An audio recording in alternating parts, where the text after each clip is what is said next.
ప్రార్థనలో ఏకీవించండి. సకలము చేయగలిగినటువంటి ఆ దేవాతి దేవుని వైపు అందరం చూస్తూ, ఇది నా బలమైన ఉపదేశము ద్వారా దేవుడు మనందరినీ బలపరచులాగున అలాగే కళ్ళు మూసుకుని, దయచేసి కళ్ళు మూసుకుని,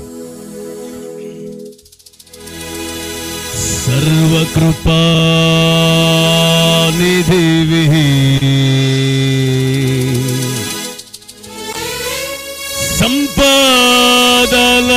సంపదలాగనివి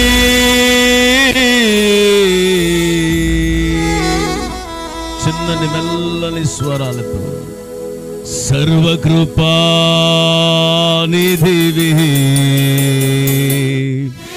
కళ్ళు మూసుకొని సంపదలాగనివి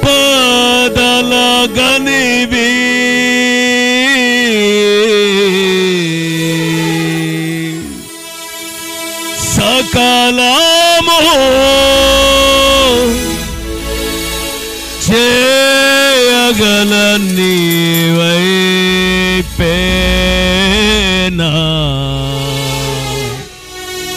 కన్నులెత్తి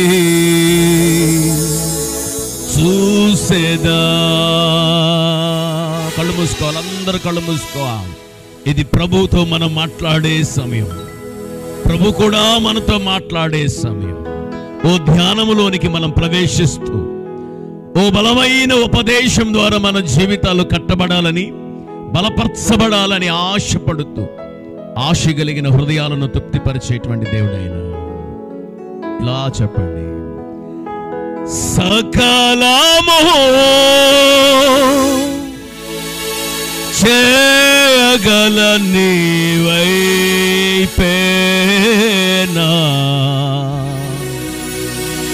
కన్నులెత్తి చూసేదా.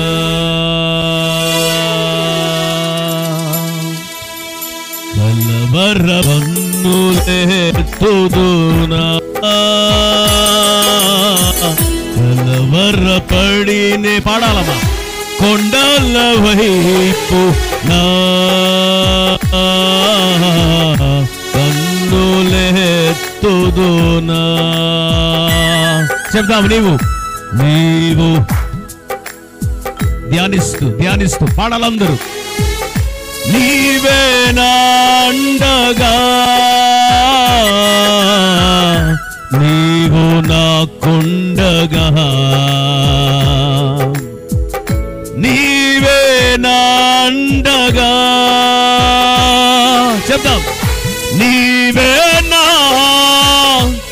ఆత్మదాహము తీర్చిన వెంబడించిన బండవు. ఈ మాట చెప్పండమ్మా, నీవే నా పాడాలమ్మా, స్వరాలు తెరవాలయ్యా. వెంబడించిన బండవు కలవరపడినే కొండల వైపు నా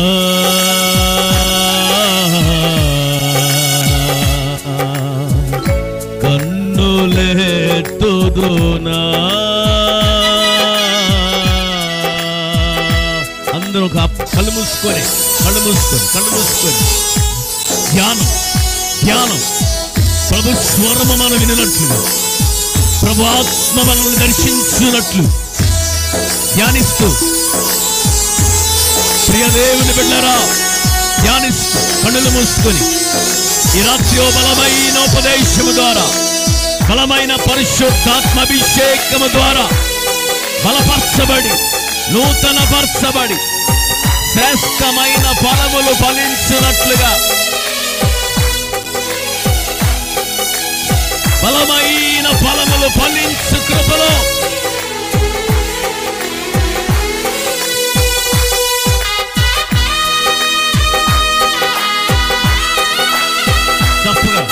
చప్పట్లు సరిగా మంచి సిద్ధపాటు, ఓ సరైన సిద్ధపాటుతో ప్రభు సన్నిధిలోనికి ప్రవేశిద్దాం.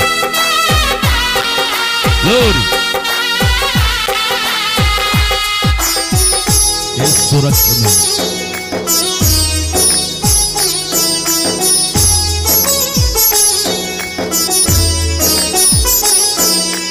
అతి కాంక్షణీయుడా శ్రేష్టమైన ఫలములతో అర్పించుచున్నాను సర్వము నీకే అర్పణగా. ధ్యానిద్దామా? ధ్యానిద్దాం. అతి కాంక్షణీయుడా దివ్యమైన, అతి కాంక్షణీయుడా దివ్యమైన నీ రూపులో జీవించుచున్నాను నీ ప్రేమకు నే పత్రికగా.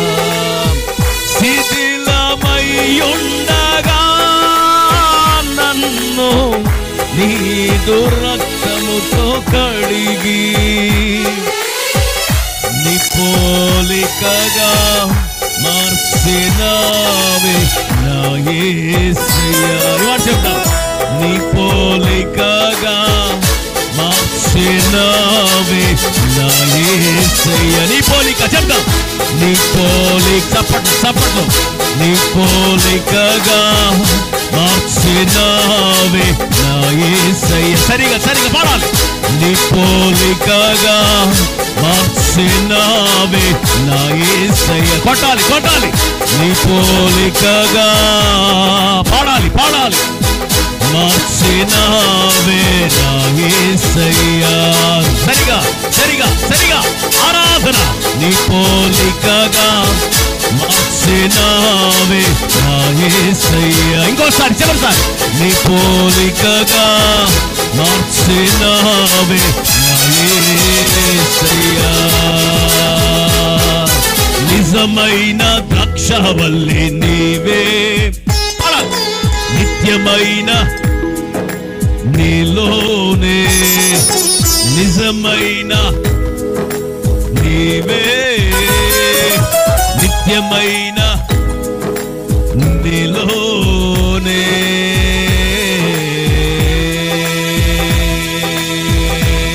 కొట్టాలి. హల్లెలూయా. యేసు రక్తమే. ఒక్క నిమిషం ఆగయ్యా.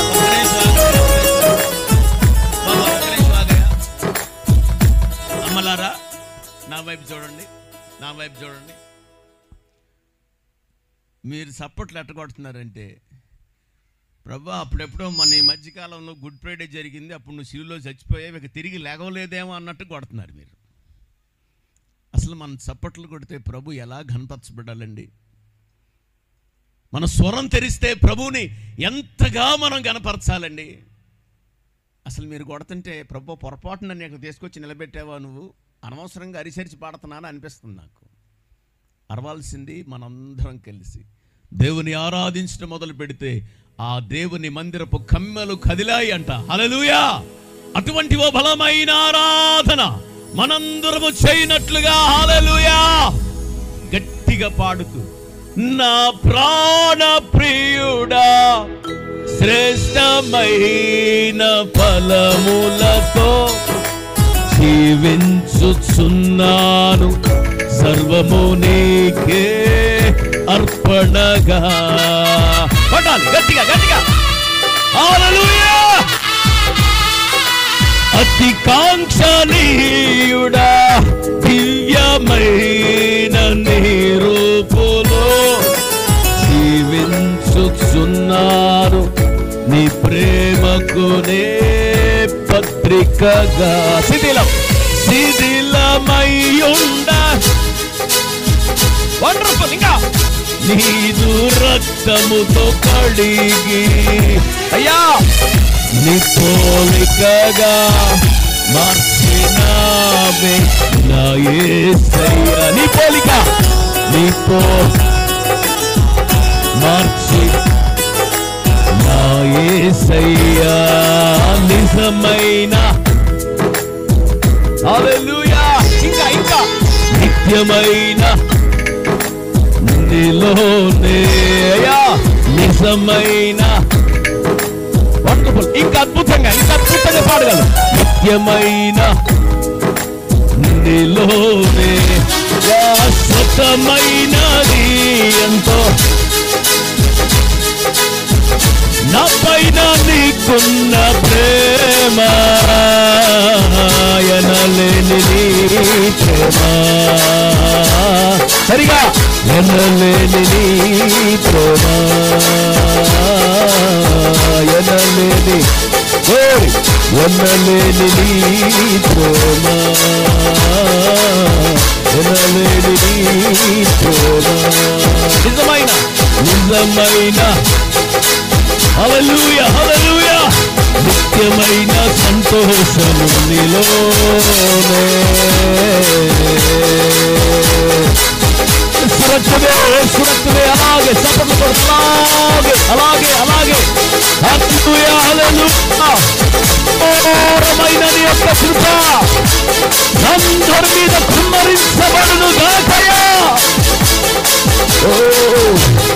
సురక్షమే సురక్షమే సురక్షమే బలమైన నీ కార్యం, బలమైన నీ కార్యం, ఆశ్చర్యమైన నీ కార్యం, ఉన్నతమైన నీ కార్యములు. ఓ గ్లోరీ మరుపనికే కట్టాలి కట్టాలి పరిశుద్ధము దిగి వచ్చినట్లు, ఆస్వాదించినట్లు, ఓ బలమైన అభిషేకము పొందుకున్నట్లు స్తుతి నైవేద్యం స్తుతి నైవేద్యం. హల్లెలూయా హల్లెలూయా హల్లెలూయా హల్లెలూయా. యేసు రక్తమే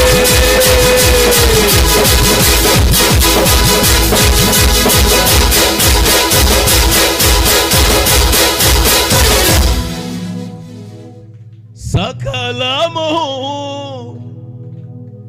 చేయగల నీవైపేనా. కలుపుకొని ఒక్క ముక్క చెప్పమ్మా. కన్నులెత్తి చూసేదా.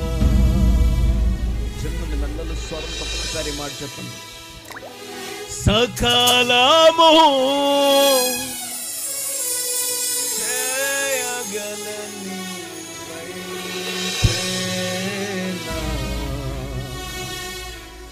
కన్నులెత్తి చూసేదా. అలాగే కళ్ళు మూసుకున్నాను. మీకోసం చిన్న ప్రార్థన చేస్తాను. కృప కలిగిన మా తండ్రి, సర్వశక్తి మంతుడైన మా యేసయ్య, అపారమైన నీ కృప, నీ ప్రేమ, నీ వాత్సల్యాలే ఇది నన్ను మేమంతా సజీవులుగా ఉండి నీ సన్నిధానములో ఇలా పాటల ద్వారా ఆరాధించగలిగిన, గణపరచగలిగిన కృప నాకు మాకు మీరు అనుగ్రహించారు. అందుకై వందనాలు. ఏమిచ్చి మీ రుణాన్ని మేము తీర్చగలము స్వామి. రక్షణ పాత్రను చేతబట్టుకుని నీ సన్నిధిలోనికి వస్తున్నాం. యేసయ్యా, అల్పుడునైన నన్ను మీరొక్కసారి జ్ఞాపకం చేసుకోనండి. ఏషియా అంతటి ఆ గొప్ప దైవ సేవకుడే, అపవిత్రాన్ని పెదాలు ప్రభు అన్నాయి. నీ పరిచర్యకు నేను తగను స్వామి. అంత బాహాటంగా ఆయన ఒప్పుకుంటే ఇక నా బ్రతికేంటి, నా జీవితం ఏంటి? సాహసం చేస్తున్నాను ప్రభువా. ఇదిగో కేవలం నీ యొక్క కృపను బట్టి నీ కృపా సింహాసనం ఎదుట నేను నిలబడుతూ బ్రతిమలాడుతూ అడుగుతున్నాను. బగబగ మండుచున్న బలిపీఠం మీద నుంచి ఏషియా పెదాలను తాకి పరిశుద్ధపరిచి వాడుకున్నట్లు నా పెదాలను తాకండి, వాడుకోనండి. వింటున్న వారి హృదయాలను, మనోనేత్రాలను తాకండి, మీరు వాడుకోనండి. పరిశుద్ధాత్ముడా మా మధ్య సంచరించండి. సర్వసత్యములోనికి మమ్మల్ని నడిపించండి. మీరు మాత్రమే ప్రభువా, మీరు మాత్రమే మాకు బోధించండి. మీ మాటలే మేము విన్నట్లుగా సహాయం చేయండి.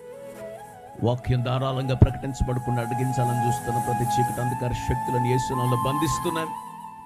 మీకే మాకు మహిమ కలగాలి, మీకే మహిమ కలగాలి. మేమెవ్వరం కూడా నీ మహిమను మేము దొంగిలించుకున్నట్లుగా నీ సెలవు చాటును మమ్మల్ని అందరిని మరుగుపరచుకొని ప్రభువా, మీరే ప్రత్యక్షపరచబడినట్లుగా మా మధ్య సంచరించమని మహిమ ఘనత నీకే చెల్లిస్తూ యేసయ్య పరిశుద్ధ నామములో ప్రార్థించి వేడుకుంటూ ఉన్నాను పరమ తండ్రి. నమ్ముతున్న వారు గట్టిగా ఆమేన్ చెప్పండి. ఆమేన్ ఆమేన్ ఆమేన్. చాలా సంతోషం. చాలా ఆత్మమైనటువంటి విషయాలను పరిశుద్ధాత్మ దేవుడు మనకి బోధించాలని మరి నన్ను సిద్ధపరిచి మీ ప్రాంతంలో ఇలాగున ప్రభువే నిలబెట్టారు. అందుకు ప్రభుకి నా కృతజ్ఞతలు చెల్లిస్తూ మరి ఈ కూటానికి ప్రేమపూర్వకంగా నన్ను ఆహ్వానించినటువంటి మరి జానన్న గారికి, వేదిక మీద ఉన్నటువంటి మరి పెద్దలందరికీ, అభిషక్తులకి, దైవ సేవకులకి అందరికీ, అలాగే మరి ఈ గ్రామ పెద్దలు కావచ్చు, సేవకులు కావచ్చు, విశ్వాసులు కావచ్చు, వారందరికీ కూడా నా హృదయపూర్వక వందనాలు తెలియజేస్తున్నాను. ఆదికాండము 17వ అధ్యాయము మొదటి వచన భాగాన్ని ఒక్కసారి నాకు చదివి సహాయం చేయాలని, 17వ అధ్యాయము మొదటి వచన భాగం చదివి నాకు సహాయం చేయాలని అడుగుతున్నాను. ఎవరైనా ముందు ఉన్నవారో ఎవరో ఒకరు అలాగే చదవమ్మా. అబ్రహాము 99 ఏండ్ల వాడైనప్పుడు యెహోవా అతనికి ప్రత్యక్షమై, నేను సర్వశక్తి కలిగిన దేవుడను, నా సన్నిధిలో నడుచుచు నిందారహితుడవై యుండుము. చాలు తల్లి, అక్కడి నుంచి 2వ వచన ప్రారంభం జరుగుతుంది. మొదటి వచనమే. జాగ్రత్తగా శ్రద్ధగా ఈ మాటలు ఈ రోజున ధ్యానించడానికి, శ్రద్ధగా అందులో ఉన్నటువంటి ఒక విలువైనటువంటి ఒక ఉపదేశాన్ని మనము పొందుకోవటానికి, తద్వారా మన ఆత్మీయ జీవితాలు కట్టబడ్డానికి శ్రద్ధగా మనము ప్రభు మాటలు వినాలి. గుర్తుపెట్టుకునండి, శ్రద్ధగా కొద్దిగా అటు ఇటుగా మన ఆలోచనలు వెళ్లకుండా, అజాగ్రత్తగా వినకుండా, నిర్లక్ష్యంగా వినకుండా మనము వినగలిగితే అద్భుతమైనటువంటి ప్రత్యక్షతలు బహునిశ్చయముగా మనందరము పొందుకోబోతున్నాము. గట్టిగా చెప్పండి, గట్టిగా చెప్పండి. హల్లెలూయా. 17వ అధ్యాయము ఎంత ధ్యానించినా తరగనటువంటి ఒక బండార నిధి. అది ఎన్ని దినాలైనా దాన్ని అలా ధ్యానించుకుంటూనే పోవచ్చు. అంత విశిష్టమైన, లోతైన, ఆత్మ సంబంధమైన మర్మాలు, సందేశాలు దాగి ఉన్నటువంటి ఓ అధ్యాయం ఇది, 17వ అధ్యాయము. శ్రద్ధగా నా మాటలు వినటానికి ప్రయత్నం చేయండి. నాకెంత సమయం ఇవ్వబడిందో నాకు తెలీదు. అన్నగారు ఒక అరగంట 45 నిమిషాలు చెప్పండి. ఇటు అన్నారు ప్రతిదానికి. నన్ను వేరే దేశంలో పిలిచి మైక్ ఇచ్చి, మైక్ ఇవ్వడానికి ముందు నాకెంత సమయం ఉందని నేను వారు అడిగితే వారు చెప్పింది, ఎంతసేపు అన్నా మాట్లాడండి, 20 నిమిషాలు తగడబాకండి అన్నాడు. ఎంతసేపు అన్నా మాట్లాడడానికి నువ్వు 20 నిమిషాలకి అసలు సంబంధం ఏమైనా ఉందా, పొంతన ఉందా? ఇప్పుడు నేను జాన్ నాకు అరగంట అంటే ఊ అన్నాడు, 45 నిమిషాలంటే ఊ అన్నాడు. ఇప్పుడు ఎంతో చెప్పట్లేదన్న. హల్లెలూయా. అదిగో ఒక అరగంట తీసుకోమన్నాడు. అసలు ఉపోద్ఘాతానికి కూడా అరగంట సరిపోద్ది. దేవునికి స్తోత్రం చెప్పండి. హల్లెలూయా. ఎందుకంటే అంత లోతైనటువంటి అంశభాగం అది. అబ్రహాము యొక్క జీవితంలో ఓ ప్రాముఖ్యమైన ఘట్టం ఈ 17వ అధ్యాయం. చాలా విలువైన, విశిష్టమైనటువంటి, తరగనటువంటి, అసలు ఊహలోకి అందనటువంటి అపారమైన దేవుని ప్రేమ కనపరిచినటువంటి అధ్యాయము ఈ 17వ అధ్యాయము. వినండి, ప్రారంభములో రాయబడిన మాట, అబ్రహాము వయసు 99 అని రాయబడింది. బైబిల్లో ఏది ఊరకనే అలా ప్రస్తావించబడదు. ఇది మీరు గుర్తుపెట్టుకోవాలి. ప్రతీది చాలా అంటే చాలా విలువైనది, సత్యములు అందులో దాగి ఉంటాయి. సో కాబట్టి అది మనకి అర్థం కాక, గ్రహింపు లేక ఏదో దాన్ని అలా పైన అలా చదివి వెళ్ళిపోతాం. కానీ లోతుల్లోనికి వెళ్ళగలిగితే, ఉదాహరణకి అసలు యేసు ప్రభుకు మొల కిరీటం ఎందుకు పెట్టారు? అసలు యేసు ప్రభువుకి ఆ చెమట రావలసినటువంటి ఆ బిందువులో నుంచి రక్తం ఎందుకు గారింది? యేసు ప్రభువుకి పక్కన ఎందుకు పొడిచారు? ఆయనకి ఊదా రంగు వస్త్రం ఎందుకు ధరించారు? అసలు సిలువలో ఆయన పక్కన ఇద్దరిని ఎందుకు పెట్టారు? మీరు గమనించాలి. ప్రతిదీ చాలా లోతు, ప్రతిదీ లోతే. దాని లోతుగా మనం ధ్యానించడం మొదలు పెడితే అద్భుతమైనటువంటి అంశాలు అందులో నుంచి పుడతాయి. హల్లెలూయా. ఇది కూడా అలాంటి అధ్యాయమే. కనుక అయ్యగారు అరగంట చెప్పారు కాబట్టి ఉపోద్ఘాతం అదంతా కట్ చేసి అందులో ఉన్నటువంటి అంశ భాగాన్నే మీ ముందు పెట్టాలని నేను ప్రయత్నం చేస్తాను. జాగ్రత్తగా గమనించండి. అసలు వయసు ప్రస్తావించాల్సిన అవసరం ఏంటి ఇక్కడ? ఈ 17:1 99 అని ప్రస్తావించి 16 చివరి వచన భాగమైన 16వ వచనములో అతని వయసు ఇంకొక వయసు ప్రస్తావించడం జరిగింది. చదవగలరా? 86. అలా పట్టుకోనండి. ఇదేంటి? అక్కడ 16:16లోనేమో 86 అని ప్రస్తావించి 17:1 99 అని ప్రస్తావించి అద్భుతమైన చరిత్ర మోషే అలా ప్రకటిస్తూ ప్రయాణించాడు. దీంట్లో ఉన్నటువంటి ఒక సత్యాన్ని మనందరము గుర్తెరగాలి. జాగ్రత్తగా నా మాటలు వినడానికి ప్రయత్నం చేయండి. సుదీర్ఘంగా చాలా మాట్లాడాలని అనుకొని వచ్చాను. బట్ మీకు ఎంతవరకు అర్థమయ్యేటట్లు నేను చెప్పగలనో నాకు తెలియదు. కానీ సమయం ఉన్న కొలదిగా మనం విస్తారంగా దేవుని యొక్క మాటలు మనం వినుదుముగాక. పరిశుద్ధాత్ముడు మనకి బోధించునుగాక. హల్లెలూయా, హల్లెలూయా. అక్కడికి నేను రావడానికి ముందు ఓ 2-3 మాటలు చెప్పి నేను రావాలి. అబ్రహాము యొక్క చరిత్ర ఆదికాండము 11వ అధ్యాయములో ప్రారంభమవుతుంది. జాగ్రత్తగా వినాలి. 11వ అధ్యాయములో ప్రారంభమైన చరిత్ర అలా ప్రయాణిస్తూ 17వ అధ్యాయ ప్రారంభానికి వచ్చేటప్పటికి 99 ఏళ్ళు అన్నారు. అంటే ఇప్పుడు అబ్రహాము యొక్క చరిత్ర ఏ వయసులో ప్రారంభమైంది? 12వ అధ్యాయంలో రాయబడి ఉంటుంది అబ్రహాము 75 సంవత్సరాల వయసు అని ఉంటుంది.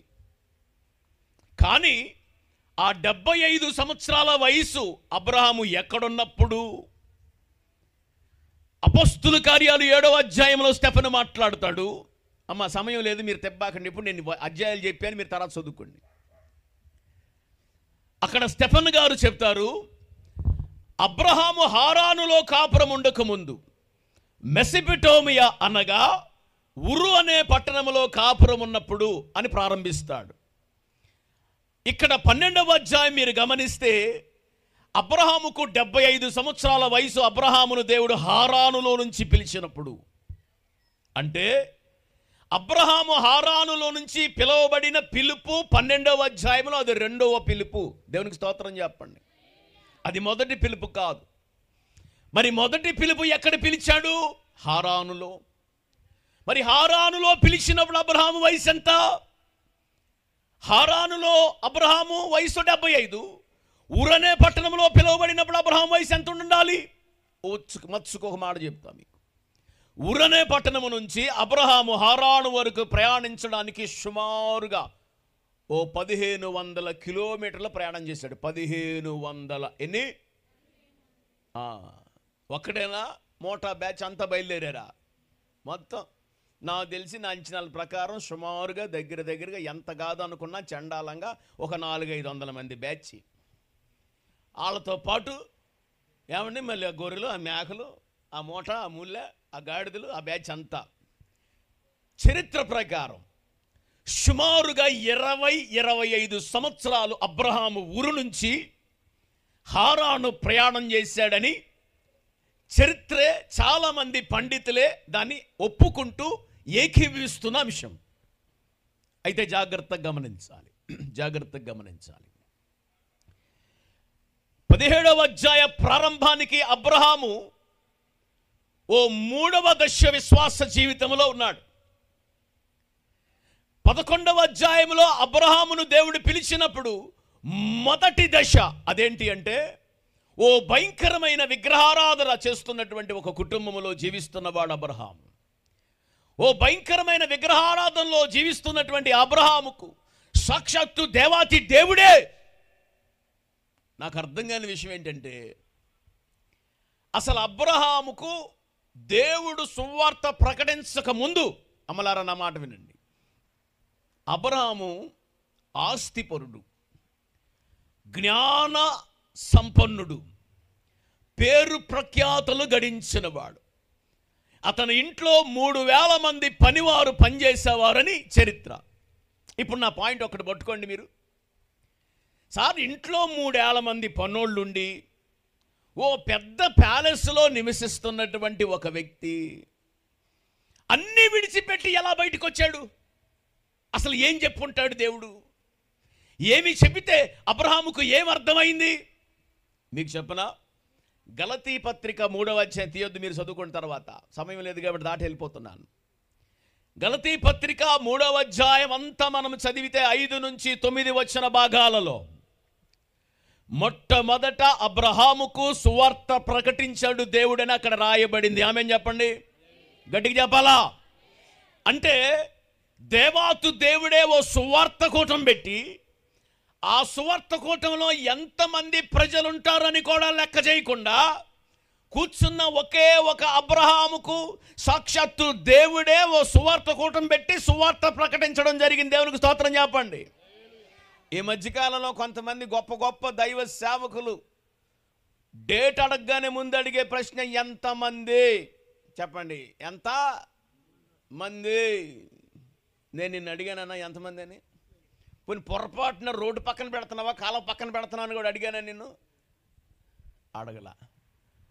కారణం ఏమిటి అంటే, సాక్షాత్తు దేవాతి దేవుడే పెద్ద బహిరంగ సభ పెట్టి ఒక్కడైనా అబ్రహామును కూర్చోబెట్టే సువార్త ప్రకటిస్తే నీకేం పోయే కాలం వచ్చింది? నీకు 1000 కావాలా, 500 కావాలా, 1000 మంది కావాలా, లేకపోతే నీకు ఊపిరాదా? ఏమండి, గమనించండి ఇది. సరే, అది పక్కన పెట్టింది, మనకెందుకు ఆగోలా. అయితే ఏ సువార్త ప్రకటించాడు అబ్రహాముకు? ఏమని చెప్పాడు అబ్రహాముకు? వినండి జాగ్రత్తగా నా తల్లులేరా. అబ్రహాముకు దేవుడు ఏం చెప్పాడంటే, నాయనా కుమారుడా, ఈ లోకంలో ఒకడు ఆస్తంతా సమకూర్చుకొని, అయ్యా బిల్డింగులు, కారులు, హోదాలు, ఉద్యోగాలు అన్నీ సంపాదించుకొని వాడు తన ప్రాణం పోగొట్టుకోవడం వాడికి ఏం ప్రయోజనం రా నాన్న అబ్రహామా?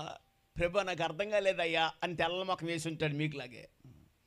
ప్రభు అని ఉంటాడు, నాయనా ఈ లోక యాత్ర 60, కొద్దిగా నెడితే 70, ఇంకేమన్నా బలవంతంగా నెడితే 80, అది కూడా అనుకుంటానే. ఈ సత్యం నీకు తెలియాలి, అది అర్థమైంది నాకు ప్రభు. ఆ తర్వాత ఏంటి అన్నాడు. అప్పుడు ప్రభు అన్నాడు, హెబ్రీ పత్రిక చదవదు, తీయొద్దు, నేను చెప్తాను, వచనాలు చెప్పేస్తాను. ఎందుకంటే అయ్యగారు స్ట్రిక్ట్గా అరగంట అని చెప్పారు. ఇప్పుడు నేను పట్టుకుంటే 2-3 గంటలు వెళ్ళాలి. అది జాగ్రత్తగా గమనించండి. అక్కడ 11వ అధ్యాయంలో అక్కడ తేటగా రాయబడిన మాట ఏంటంటే, అబ్రహాము తన ప్రయాణము ఎక్కడ కొరకంటే పునాదులు కలిగిన పట్టణము కొరకు. అనండి మాట. హల్లెలూయా. సువార్తలో ప్రభు అబ్రహాముకు బోధించింది ఏంటంటే, అయ్యా నేను దేనికి రూపియు నిర్మాణకుడై ఉన్నానో ఓ పునాదులు కలిగిన పట్టణం ఉంది. ఆ పట్టణానికి నువ్వు రావాలి అంటే నీ ఆస్తులు తీసుకొని రాలేవు, నీ ఘనత తీసుకొని రాలేదు, నీకున్న పేరు ప్రఖ్యాతలు తీసుకొని రాలేవు. మరి ఏం తీసుకొస్తాయి ప్రభు అంటే, నేను నీకు ఇచ్చే నీతే. హల్లెలూయా. నీవు నీతిమంతుడిగా తీర్చబడితే తప్ప ఆ పునాదులు కలిగిన పట్టణంలో నీకు ప్రవేశం. ఆ పునాదులు కలిగిన పట్టణానికి నేను వస్తే నాకు ప్రయోజనం ఏమిటి అని కూడా అడుగుంటాడు ఇతను. ప్రభు అన్నాడు, ఇక్కడ నువ్వు బ్రతికే బ్రతుకు కొన్ని ఏళ్లే అబ్రహామా, అయితే నాతో పాటు నీవు శాశ్వత కాలము నిత్య రాజ్యములో సంతోషముగా నాతో పాటు నీవు సదా కాలము జీవించే కృప అది అన్నాడు. హల్లెలూయా. ఈ రాత్రి ఇక్కడ కూర్చున్నటువంటి కొంతమందికి దేవుడు సువార్తను అందిస్తున్నాడు. ఏంటి ఆ సువార్త అంటే, అబ్రహాము వలె దేవుని ఎరగనటువంటి ఒక వ్యక్తిగా నీవు బ్రతుకుతుంటే దేవుణ్ణి ఎరగనటువంటి వ్యక్తిగా లోకం వైపు చూస్తూ, లోక ఆశల వైపే చూస్తూ ఆ దిశగా నువ్వు ప్రయాణిస్తూ ఉంటే ఓ మంచి మాట ప్రభు నీకు ఇస్తున్నాడు. అదేంటంటే, ఒకడు ఈ లోకాన్నంతా సంపాదించుకోవటం ఒక ఎత్తు అయితే, నిత్య రాజ్యాన్ని సంపాదించుకోవటమే అసలైంది అని ప్రభు మాట్లాడుతున్నాడు. దేవునికి స్తోత్రం చెప్పండి. హల్లెలూయా. సో కనుక ఈ మాట జాగ్రత్తగా పట్టుకోనండి. మనము మన దృష్టి, మన ఆలోచన పెట్టాల్సింది నిత్య రాజ్యమే, పునాదులు కలిగిన పట్టణమే. నమ్ముతుంటే రెండు చేతుల పైకి దేవునికి స్తోత్రం చేద్దాం. హల్లెలూయా, హల్లెలూయా, హల్లెలూయా. ఇప్పుడు చెప్పండి, ఆ పునాదులు కలిగిన పట్టణానికి మేము వెళ్ళాలంటే మేమేం చేయాలి సార్?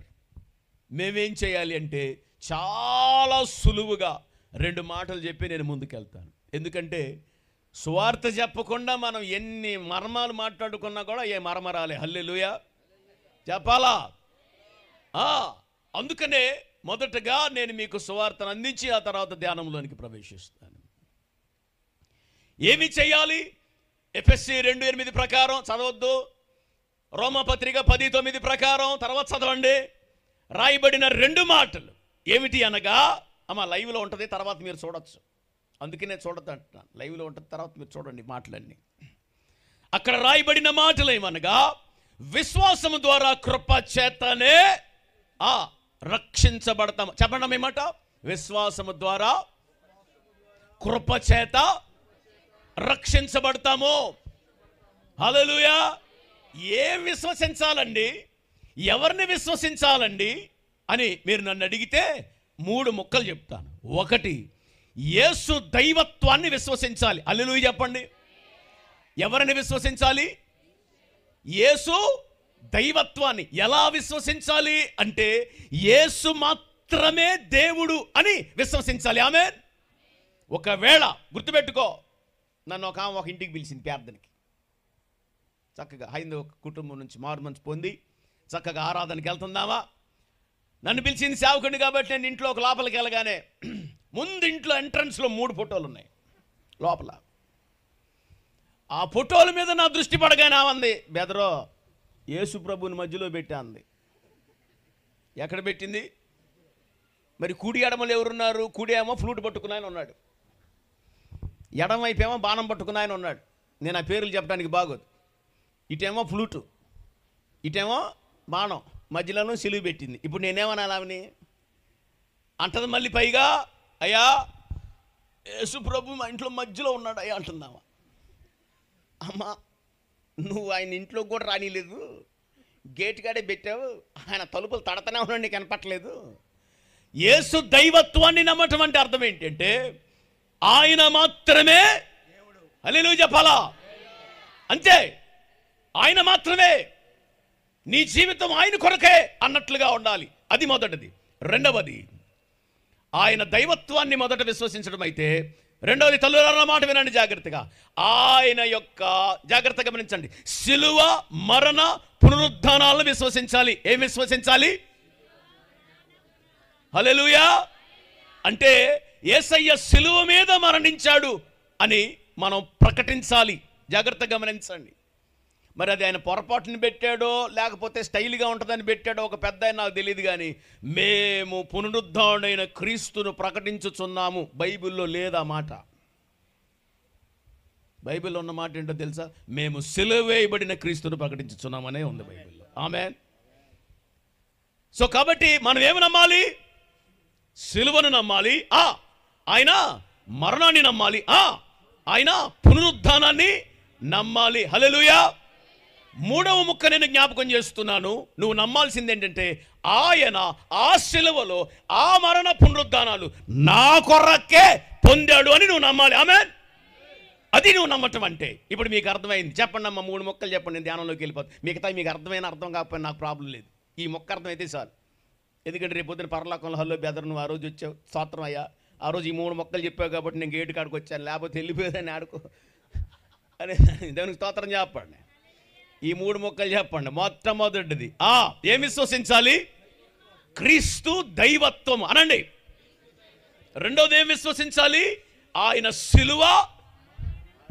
ఏం మాట్లాడరే అమ్మా తల్లులారు? నేనేం అరిచరిచి మాట్లాడుతున్నాను, మీరు మాట్లాడరే. నేను ఎట్లాగే ఒకసారి అరిసరి పాటలు కూడా అరిసరిసే పాడతా. ప్రసంగం అంతా అరిసరిసి చేస్తుంటే ముందు ఒక ముసలాం కూర్చొని ఏడుస్తుంది. నేను అనుకుంటున్నాను, అసలు నా ప్రసంగానికి ఉజ్జీవించబడి పరిశుద్ధాత్మ దేవుడు ఆవిడని దర్శించి తాకి అసలు లోపల నుంచి పశ్చాత్తాప హృదయం తీసుకొస్తున్నాను అనుకోని అసలు అరిసరిసి ఇంకా ఏడ్చినట్టే ఉంది. అబ్బో హల్లెలూయా, ఉద్యమం మామూలు లేదనుకున్నాను నేను అని అరిసరిసి మాట్లాడు. అంత అయిపోయిన తర్వాత ప్రార్థన చేసుకోవడానికి నా కాడికి వచ్చింది. వచ్చి నేను ఇందాక నుంచి ఏడుస్తున్నావమ్మా నువ్వు ఏంటి అంటే, ఏం లేదయ్యా నువ్వు మాట్లాడుతుంటే నీ గొంతు అచ్చం చచ్చిపోయిన మా దోళ్ళలాగే ఉన్నాను. ఓరే బాబా, ఇప్పుడు దాకా నీ కన్నీరికి ఉజ్జీవానికి ఇదే కారణం, నాలో నీ దూడను చూసుకున్నావమ్మా. ఏమండి, ఆమెకు నేను దూడపిల్లగా కనపడ్డానంట, నీ గొంతు అట్లాగే ఉందయ్యా అంటుంది ఆవిడ. సో కాబట్టి నేను అరిచేసి మాట్లాడుతున్నాను కాబట్టి మీరు కూడా దయచేసి అరిచేసి మాట్లాడుతున్నామ్మా. చెప్పండి, ఏమి విశ్వసించాలి? 1, 2, 3. మీకు వందనాలు. ఇక్కడ యాపమండి ఏమైనా ఉంటుంది తండ్రి ఉంటే ఎదురున్నట్టుంది యాపమండ. ఎందుకు యాపమండ అంటున్నాను తెలుసా? ఒకరోజు 8 సంవత్సరాలు సేవ చేస్తున్న ఒక పాస్టర్ నా కాడికి వచ్చాడు. అన్నగారు, మిమ్మల్ని ప్రశ్నిస్తాను, మీరేమనుకోరుగా అన్నాడు.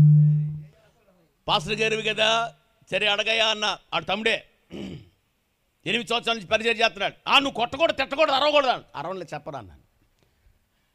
అసలు పరలోకం ఉందంటావా అన్నాడు. అన్న, పరలోకం ఉందంటావా అన్నాడు. నేను సమాధానం చెప్పకుండా అటు ఇటు తిరుగుతున్నా.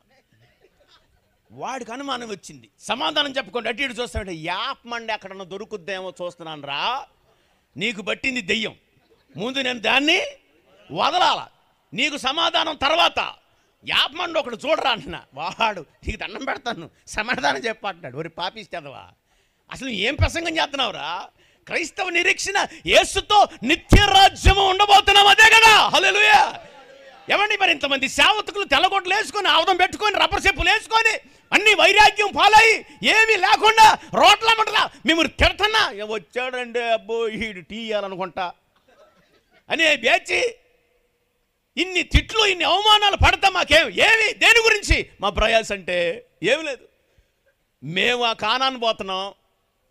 ఇప్పుడు మన జాగ్రత్తగా, ఇప్పుడు మేము చేసే పరిచర్య మోషే పరిచర్య అనండి, గట్టిగా చెప్పండి.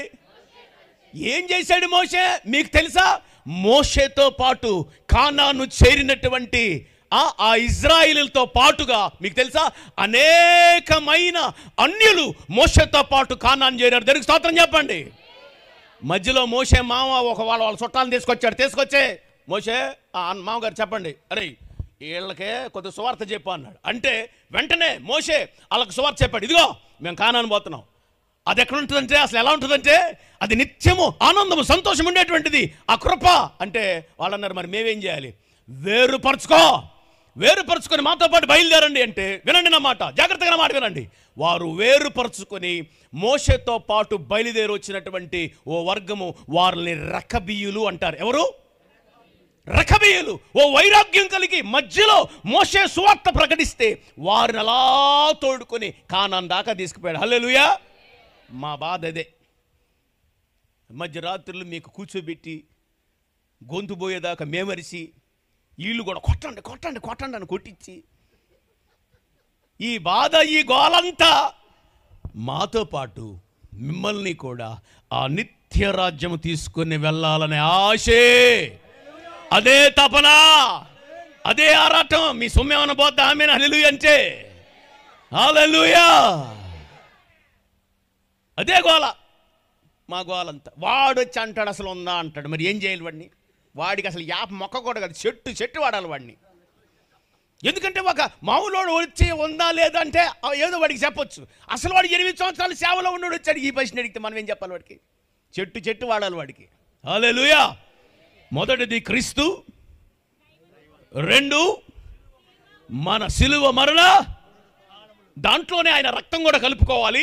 ఆ 3వది ఆ సిలువ మరణ పునరుద్ధానాలు. చెప్పండి, ఎవరి కొరకు అని నమ్మి, అమ్మా నా మాట విని నమ్మి రోమా 10:9 ప్రకారం, ఈ తర్వాత మీరు పట్టుకోవచ్చు. 10:9 ప్రకారం వినండి. ఇప్పుడు మీరందరిలో చాలా తెలివి కలిగిన ఇంటెలిజెంట్లు ఉంటారు. ఏంటంటే, ఆహా హల్లెలూయా, మేము ఎప్పుడో నమ్మేశాం. ఏమని నమ్మాం? యేసు ప్రభు మనం ఈస్టర్ పండుగ కూడా చేసామంటే ఆయన పునరుద్ధరణ అయ్యాడనేగా. అయ్యాము, హల్లెలూయా. ఆయన చచ్చిపోయాడు నా కోసం కూడా, ఆమేన్, హల్లెలూయా, అయిపోయింది. అబ్బేబువా, ఇక మరి పరలోకం రెడీయా? కాదు. రోమా 10:9 ఒకటి ఉంది. అమ్మ అది ఉంది అక్కడ, అది పట్టుకోవాలి. అక్కడేముంది అంటే, వినండి, అక్కడేముందంటే విశ్వాసంతో పాటు, హలో, యేసు ప్రభు అని అమ్మ చెప్పండి, నోటితో అంటే అర్థం ఏంటో తెలుసా? ప్రజలందరి ఎదుట, ప్రజలందరికీ నువ్వేం చెప్పాలంటే, ఆయన నా ప్రభు, ఆయన నా ప్రభు. ఆయన నీ ప్రభు అయితే నీ జీవితంలో నీకు వేరే ఇష్టాలు, వేరే కోరికలు, వేరే వ్యసనాలు ఉండవు. నీ జీవితం ఆయనకి ప్రతిష్ఠితమైనది అయి ఉంటుంది. ఆమెనంటానికి మీకు నోరు రాట్లా? ఆయనకి ప్రతిష్ఠిత జనముగాను బ్రతకాలే. అది యేసుని ప్రభువుగా ఒప్పుకోవటం. ఇప్పుడు మీకు ఒక మాట చెప్పి ముందుకు వెళ్తాం. ఓ అరగంట ఎక్కువ తీసుకుంటానులే అన్న.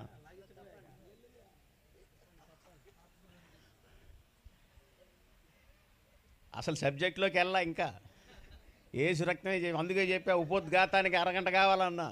మీరు వినాలన్నా మాట. మీకు ఒక మాట చెప్తా, రోజు 4-5 గంటలు బైబిల్ చదువుకొని పండుకుండే బ్యాచ్ నాది. హల్లెలూయా. ప్రభు అలా చెప్తూ ఉంటే అలా రాసుకుంటూ వెళ్తాను. మీరు నా ప్రసంగాలు వినండి యూట్యూబ్లో. ఈ మధ్య లైవ్ ఇస్తున్నారు ఈ మా బ్యాచ్. నాకు ఇష్టం లేదు, కానీ వాళ్ళే బలవంతంగా వచ్చి కూర్చొని ఎత్తున్నారు. వాళ్ళకి నేను పొరపాటును కూడా అడగలేదు. వాళ్ళే ప్రేరేపించబడి వెళ్ళాలి పబ్లిక్లో, కానీ వాళ్ళు మూట కట్టుకొని వచ్చి అక్కడ కూర్చుంటున్నారు. మీకు 100% అందులో లోతైనటువంటి పాఠాలు, సత్యాలు ఉంటాయి. హల్లెలూయా. అందులో అనుమానం ఏమీ లేదు. జాగ్రత్తగా నా మాటలు పట్టుకోనండి. జాగ్రత్తగా నా మాటలు పట్టుకోవడానికి ప్రయత్నం చేయండి. ఇప్పుడు యేసు దేవుడని యాకోబు అంటాడు. రే, దెయ్యాలు కూడా నమ్మి గజగజ. మనకు లేదదే గజగజ, మనకు లేదా గజగజ. వాయించేవాడికి లేదు గజగజ, పాడేవాడికి లేదు, ఆడుకోలేదు. కానీ యాడ మీరు సువార్తిని మీరు మారు మనసు పొందుతారో అని ఆ గుంటకాడ నక్కలాగా చుట్టుపక్కల తిరిగే వాడికి మాత్రం చెప్పండి, యేసు దేవుడిని గజగజ వణికే భయం ఉన్నాడికే. ఇప్పుడు నా పాయింట్ ఒకటే, మరి వాడు యేసు పేరు చెబితేనే గజగజ వణికేవాడైతే మరి యేసు దైవత్వాన్ని ఒప్పుకుంటున్నాడేగా. మరి రేపొద్దున నీతో పాటు పరలోకం అతడా? ఎందుకు రాడా? ఎవడు చెప్పాడు రాడని? వాడు కూడా ఒప్పుకుంటున్నాడు కదా. వాడు ఒప్పుకుంటుంది ఏంటంటే ఆయన దైవత్వాన్నే. కానీ ఒప్పుకోవాల్సింది ఏంటో తెలుసా? ప్రభువా, నీవు దేవుడు మాత్రమే కాదు, నీవు సిలువ మరణ పునరుద్ధానాలు నొందిన వాడివే మాత్రమే కాదు, నీవు నా కొరకు చనిపోయావు కాబట్టి నేను నీ కొరకు బ్రతుకుతాను అనే స్టేట్మెంట్, చివరి స్టేట్మెంట్ వాడు చెప్పలేడు. హల్లెలూయా. నా కొరకు నువ్వు చనిపోయావు అనే మాట వాడు చెప్పడు. ఆమేన్. తర్వాత ఇంకో మాట చెప్పే, మీరు పట్టుకున్నారో లేదు, నా కొరకు నువ్వు చనిపోయావు కాబట్టి. హల్లెలూయా. ఈ ముక్కాడు చెప్పలేడు కాబట్టి రేపొద్దునాడు పరలోకం రాడు. దేవునికి స్తోత్రం చెప్పండి. అయితే మొదటి దశ అబ్రహాము యొక్క జీవితంలో ప్రభువారు సువార్త ప్రకటించగా ఆ సువార్తకు లోబడి అన్నిటినీ విడిచిపెట్టి యేసుని ప్రభువుగా, అమ్మా నా మాట వినండి, యేసుని ప్రభువుగా ఒప్పుకున్నటువంటి వారు అన్నిటినీ విడిచిపెట్టి, చెప్పండి, అన్నిటినీ విడిచిపెట్టి అనండి. నాకు అప్పుడప్పుడు అనిపిస్తూ ఉంటుంది, మోషే ఎంత అమాయకుడో పాపం, పిచ్చుడు, ఫరో కుమారుడిగా ఉండటం యచి అనుకున్నాడంట. ఈరోజు నన్ను క్షమించండి, నేను ఎక్కడి నుంచి ఈ మాట చెబుతున్నాను, మీరున్నారో లేదో నాకు తెలియదు. ఓ పార్టీ వాళ్ళు పాస్టర్లందరినీ కోడేసి బిర్యానీ పెట్టి బట్టలు కట్టి 5,000 ఇచ్చి మాకు ఓటే ఇచ్చండి అంటే తండోపు తండాలకు వెళ్ళారు పాస్టర్లు. నాకు అనిపించింది, ఆ బయట నిలబడి ఎట్లా అంటే ఒక 10 మందికి యాప్ మండలు ఇచ్చి లోపల నుంచి వచ్చే పత్తోడిని అన్న ముందు పట్టింది వదిలించాలి వాళ్ళకి. 3 సార్లు ఫోన్ చేశారు నాకు, పెద్దోళ్ళే, మెయిన్. నేనన్నాను, నేను నా ప్రభు పరిచర్యలో ఉన్నాను కాబట్టి ఇటువంటి ఒక భయంకరమైన దౌర్భాగ్యమైన అడుగులు నేను వెయ్యను. గట్టిగా చెప్పండి. మళ్ళీ నాకు ఒక గాలం వేసాడు ఒకడు. అంటే మరి నువ్వు పెద్ద మందిరం కడుతున్నావంట, నీకు చాలా అవసరతలు ఉన్నాయంట, మరి ఏంటి కథ, 15, 20, 30 అన్నాడు. నేనన్నాను, నేను నా ప్రభు వైపు చూసి నా ప్రయాణం ప్రారంభించాను, మనుషుల వైపు చూసి కాదని చెప్పి. హల్లెలూయా. గట్టిగా చెప్పాలా. విశ్వాసాన్ని కర్త, దాన్ని కొనసాగించే ఆయనే. అంతే, ఆయన వైపే నువ్వు చూడాలి. మనుషులు ఎవడు నువ్వు, ఆడిచ్చే 5,000 కోట్లు నీ వ్యాధి ఏం చేసుకుంటారు అయ్యా. కనుక గుర్తుపెట్టుకోరండి ప్రేమేంట దేవుని బిడ్డలారా, ఈ మాట నా మాటలు జాగ్రత్త పెట్టు. దాన్ని విడిచి చెప్పండి, ఏంది చెప్పండి అమ్మా, విడిచి, లోకాన్ని విడిచి ఇప్పుడు ప్రభుతో, ప్రభు బిడ్డలతో కలిసి ఎక్కడికి? పునాదులు కలిగిన పట్టణం అనండి. అది మన ప్రయాణం. అబ్రహాము అలా ప్రయాణాన్ని ప్రారంభించాడు, మొదటి దశ. ఇప్పుడు రెండవ దశలోనికి మిమ్మల్ని ప్రవేశపెడుతున్నాను, జాగ్రత్తగా గమనించండి. అబ్రహాము అలా ప్రయాణం చేస్తూ, అలా ప్రయాణం చేస్తూ, చెయ్యక ముందు సంగతి చెబుతున్నా నేనండి. ఇప్పుడు జాగ్రత్తగా నేను ఇప్పుడు పట్టుకోనండి ఈ మాట. ఇక్కడ ఉన్నటువంటి మిమ్మల్ని అందరినీ సూటిగా నేను ప్రశ్నిస్తున్నటువంటి ఒక మాట, చాలా జాగ్రత్తగా పట్టుకోనండి ఈ మాట. అబ్రహాము మొట్టమొదట రక్షించబడిన తర్వాత, దేవునితో ఒక నిబంధన చేసుకున్న తర్వాత, ఒక ఒడంబడిక చేసుకున్న తర్వాత, ఇప్పుడు అబ్రహాము చేసిన మొట్టమొదటి పని ఏంటో తెలుసా? ఇప్పుడు చెప్పండి. అబ్రహాముతో పాటు బయటికి ఎవరెవరు వచ్చారు? వాళ్ళ నాన్న వచ్చాడా? వాళ్ళ నాన్న రాలేదా? చెప్పరే. వాళ్ళ నాన్న పేరు తెరాహు. ఆయన 205 సంవత్సరంలో చచ్చిపోయాడు. ఆయన చనిపోయింది ఎక్కడంటే హారానులో, ఉరులో చనిపోలేదు. ఇది అపోస్తుల కార్యాలు 7వ అధ్యాయంలో స్టెఫన్ చెప్తాడు.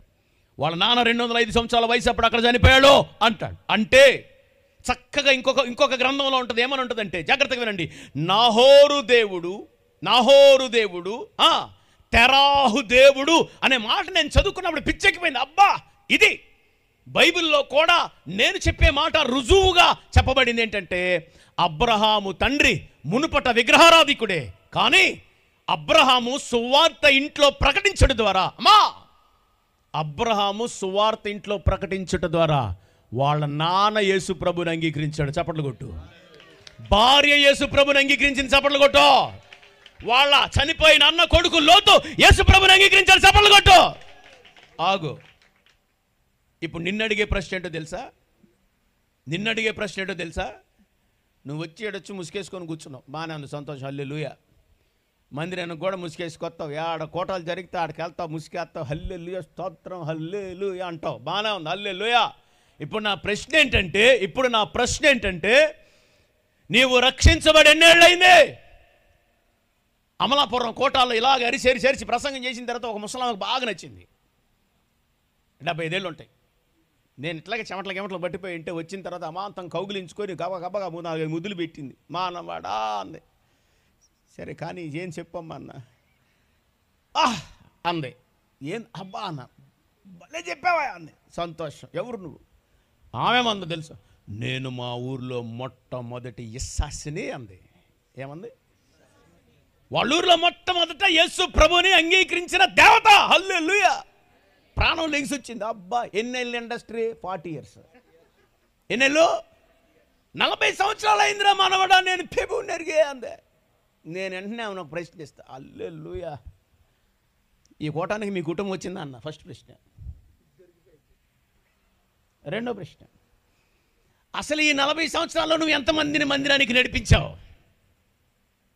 ఆమె చాలా చక్కగా, ధైర్యంగా, ఏమి ఆలోచించకుండా, నాకు ఆ వరం ఇలేదయ్యా పెబు అంది. వరం ఇలేదా? ఏ వరం అమ్మా? అదేనయ్యా ఇప్పుడు అడుగుతుంటివే అది. నాకు వచ్చేపు అర్థం కాల. నేను అడిగింది ఏంది, నువ్వు చెప్పే వరం ఏంది? అమ్మా, ఈ కూటానికి నీ కుటుంబం వచ్చిందా అన్న? నీ కొడుకు, నీ కూతురు, నీ మనవడు, నీ మనవరాలు వచ్చారా? వాళ్ళు రారాయా? మరి 40 సంవత్సరాల ఇండస్ట్రీ అంటున్నావు ఎందుకన్నా? అబ్రహాము ప్రభువుని ఎరిగి ప్రభు దగ్గర ఒక నిబంధన చేసుకొని విడిచి అన్ని బయలుదేరే ముందు హలో వాళ్ళ నాన్నకి సువార్త చెప్పాడు. వినండి, భార్యకి సువార్త చెప్పాడు. హల్లెలూయా. అన్న కొడుక్కి సువార్త చెప్పాడండి. ఆమేన్. ఈ రాత్రి నువ్వు పట్టుకోవలసిన మాట ఏంటో తెలుసా? అబ్రహాము రెండవ దశలో అబ్రహాము తన కుటుంబాన్ని ప్రభు దగ్గరికి నడిపించగలిగాడు. మరి నువ్వు నాకు ఆ వరం లేదు అంటున్నావా? లేకపోతే ఏడైనా ముసుగు ఇంట్లో మామూలుగా తెరానా? నాకు తెలియదమ్మా. కానీ దైవ సేవకుడిగా భారం కలిగినటువంటి వ్యక్తిగా ఓ మాట మాట్లాడుతున్నాను, ఓ మాట సూటిగా అడుగుతున్నాను.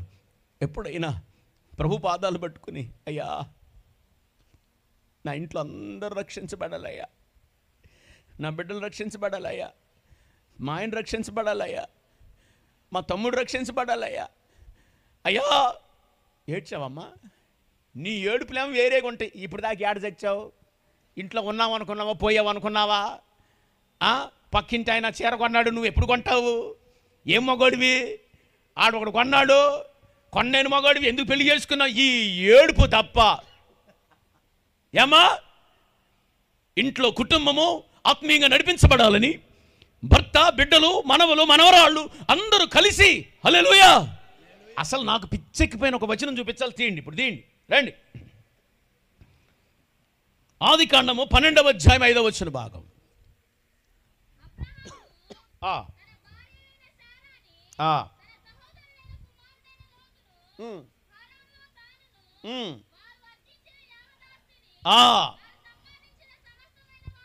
అమ్మ ఒక్క నిమిషం ఆగు. వారు, ఈ మాట అండర్లైన్ చేసుకోండి. వారు సంపాదించిన సమస్తమైన వారు ఎక్కడా? ఎక్కడా? హారానులో. అబ్రహాము దేవురు, అబదావేవురు ఊరు మెసొపొతామియా. 1500 కిలోమీటర్లు వచ్చాడు. ఇప్పుడు హారానులో ఏం చేశారో తెలుసా? ఎవరెవరు అక్కడ రాయబడింది. హారానులో తానును వారును ఆర్జించిన వారెవరు? మీకు ఎలగట్లా? వారెవరు? కుటుంబం అండి. అబ్రహాము కుటుంబం, బ్యాచ్ మొత్తం అంతా. ఆ మాట నేను చదువుకున్నప్పుడు ఎంత పిచ్చెక్కిపోయింది తెలుసా? నేను ఒకటే ప్రార్థన చేశాను, ప్రభువా నా కుటుంబం ఇలాగ ఉండాలని ఆశపడుతున్నాను ప్రభా. హల్లెలూయా. అందరం ఆశపడదాం. ప్రభువా నా కుటుంబం ఇలాగుండును గాక. ఓ మంచి మాట చెప్పనా? జాగ్రత్తగా విను. ఇటు ఏబాలు పర్వతం, ఇటు గెరిజీము పర్వతం, మధ్యలో షెకెము. ఈ షెకెం అనే ప్రాంతంలో యాజకులు నిలబడతారు. ఈ 6 గోత్రాల వారు గెరిజీం పర్వతం మీద ఉంటారు. ఈ 6 గోత్రాల వారు గెరిజీం పర్వతం మీద ఉంటారు. ఈ యాజకులు దీవెన వచనాలు, శాపవచనాలు చదవాలి. గెరిజీం పర్వతం మీద ఉన్న వారు దీవెన వచనాలకు ఆమెన్ అని చెప్పాలి. ఇదే సమరయ స్త్రీ అంటది, ఈ మందిరం మీదేక మా వాళ్ళు ఆరాధించేది అంటది. ఏ మందిరం ఎక్కారు? దీవెనల మందిరం ఎక్కారు. గెరిజీం ఏబాలు కొండ. అక్కడ శాపవచనాలు పలుకుతుండగా ఇక్కడ ఉన్నటువంటి యాజకులందరూ ఆమెన్ అనాలి. ఇప్పుడు పాయింట్ అది కాదు. హలో వినండి. యెహోషువ గ్రంథం చూడొద్దు, చివరి అధ్యాయం. యెహోషువ ఒక అద్భుతమైన, ఓ బలమైన, ఓ తీవ్రమైన సందేశం ఇచ్చాడు. ఏంటో తెలుసా?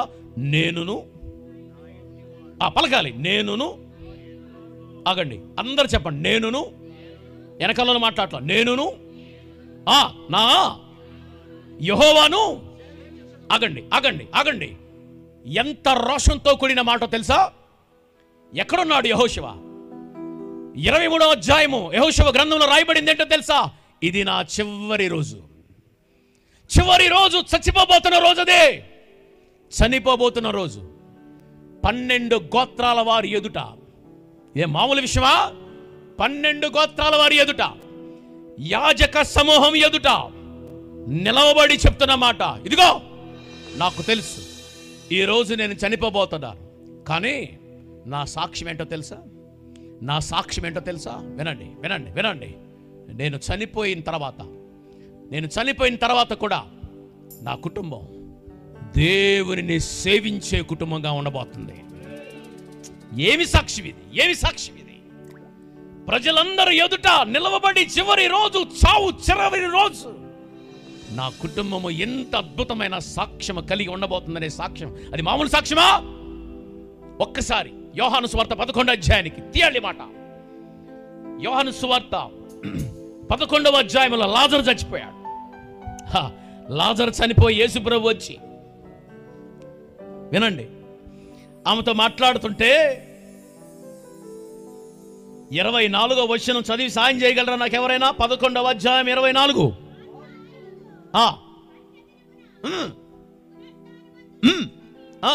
ఆగు ఆగు.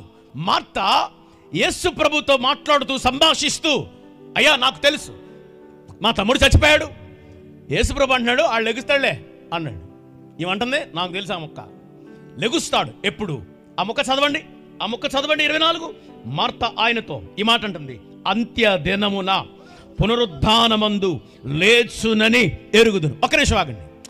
లైట్గా చదివితే మనకేం అర్థం కాదు, లోతుగా అర్థం చేసుకుంటే ఏమర్థం అవుతుందో తెలుసా?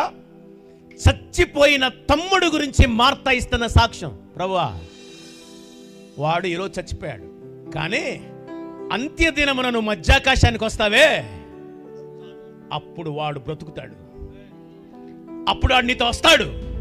అది నాకు తెలుసు అంటే దాని అర్థం ఏంటో తెలుసా? ఒక అక్క తమ్ముడి యొక్క రక్షణ నిశ్చయతను గురించి ప్రకటించిన సాక్ష్యం అది. హల్లెలూయా! ఎంత దమ్ము కావాలండి దీనికే? ఈరోజు నువ్వు చెప్పగలవా? మా ఆయన ఈరోజు నాతో పాటు పరలోకంకి వస్తాడు అనా?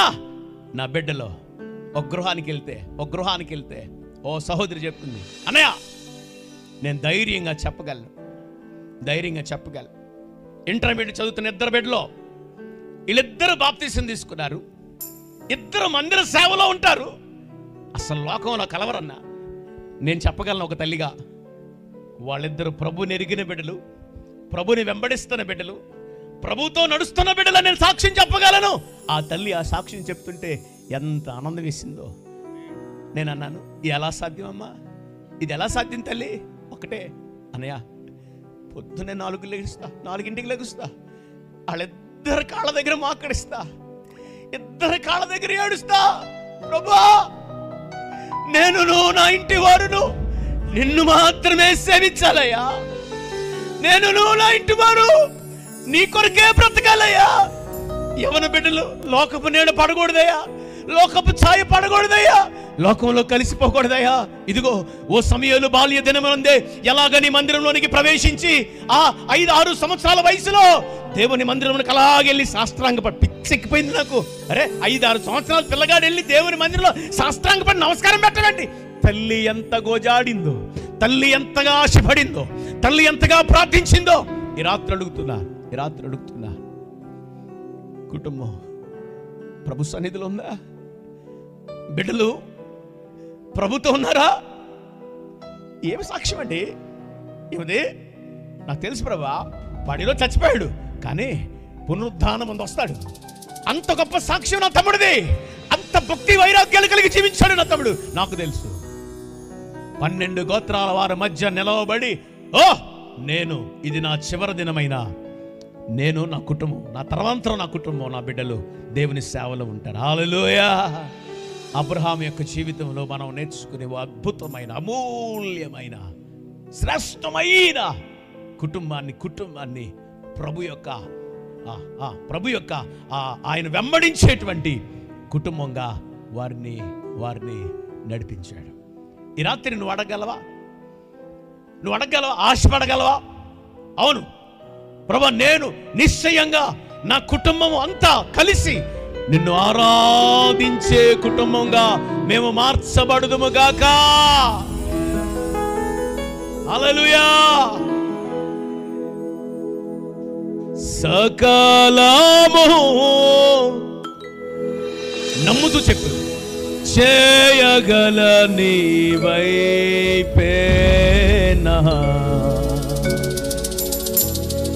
కన్నులెత్తి చూసేదా. అందరు మనసారా అవును నా కుటుంబాన్ని బట్టే నేను నీ వైపు కన్నులెత్తి చూస్తున్నాను. ఓ యెహోషువ, నేను నా కుటుంబం అన్నట్టు మరియ మాత్రలు ఎలాగైతే తన తమ్ముడి గురించి సాక్ష్యం చెప్పారో, ఓ అబ్రహాము తన కుటుంబాన్ని బట్టి ఎలాగైతే ప్రభువుని ప్రకటించి ఆ యొక్క పురోగతి కలిగిన పట్టణం వైపు నడిపించాడో, ఇదిగో నేను నా కుటుంబం మేమంతా కూడా అలాగుండాలని ఆశపడుతూ సర్వకృపానిధివి సంపదలగనివి సర్వకృపా మీరే పాడాలి.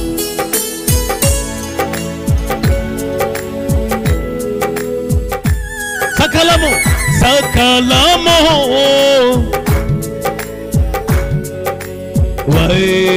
వైపేనా కన్నులెత్తి చూసేదా, సకలము చేయగల పేనా కన్నులెత్తి చూసేదా, కలవరపడినే కొండల వైపు నా కన్నులెత్తుదునా, కలవరపడినే కొండల వైపు నా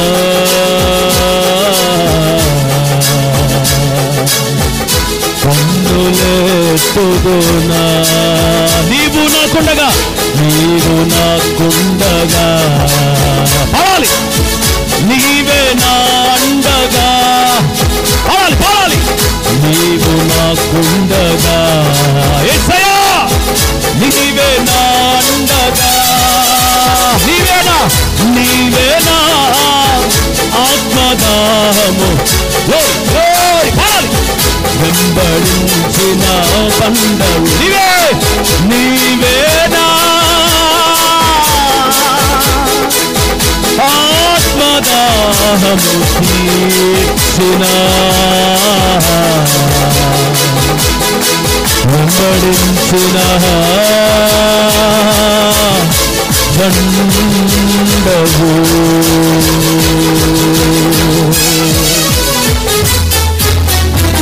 రెండు చేతులు పైకెత్తి ఒక్క నిమిషం కళ్ళు మూసుకొని నీ కుటుంబాన్ని ప్రభు పాద సన్నిధిలో ఒప్పుకోగలవా? ప్రతి బిడ్డను ప్రభు దగ్గర విడిచిపెట్టగలవా ఈ రాత్రి? ఇదిగో నా భర్త, ఇదిగో నా భార్య, ఇదిగో నా కుమారు, ఇదిగో నా కుమార్తె, నా మనవడు, అయ్యా నా తోబుట్టువు, నా అన్న, ఇంకా నిన్ను ఎరగలేదయ్యా, ఇంకా నిన్ను ఎరగలేదయ్యా. ఎంత గొప్ప సాక్ష్యం మారుతుంది, ఎంత గొప్ప సాక్ష్యం అయ్యా. నేను ఆ సాక్ష్యం చెప్పినట్లుగా నా కుటుంబంలో నీ కార్యం చేయి. ఈ రాత్రి నేను అడుగుతున్నానయ్యా, అడుగు అడుగు అడుగు, స్వరం తెరిచి అడుగు. అసాధ్యమైనది నా ప్రభుకి ఏది లేదు, ఏది లేదు నా ప్రభుకి అసాధ్యమైనది. ఈ రాత్రి నువ్వు ప్రభు వైపు చూడగలిగితే, యేసయ్యా ఇదిగో నా కుటుంబం, నేనును నా ఇంటి వారు నిన్ను సేవించాలని ఆశపడుతున్నాం. మీరు ఆశను తీర్చండి, కుటుంబానంతా మీరు రక్షించండి. కుటుంబ రక్షణ కొరకు అబ్రహాముని మీరు ఎలాగ వాడుకున్నారో, నా బిడ్డలను కూడా మీరు ఎలాగ వాడుకుని కుటుంబంలో వెలుగుని మీరు ప్రకాశింపచేయాలి. యేసు నామములో ప్రార్థిస్తున్నాను తండ్రి. ఇక నా వైపు చూడండి, ఎప్పటికీ ఉపోద్ఘాతం అవ్వలేదు. నా వైపు చూడండి. మీరు నన్ను తిట్టుకున్నా, ఇంకోసారి పిలవకపోయినా నాకు ప్రాబ్లం లేదు. ప్రభు నా మనసులో పెట్టింది మీకు చెప్పాల్సిందే, చెప్పి తీరాల్సిందే. హల్లెలూయా.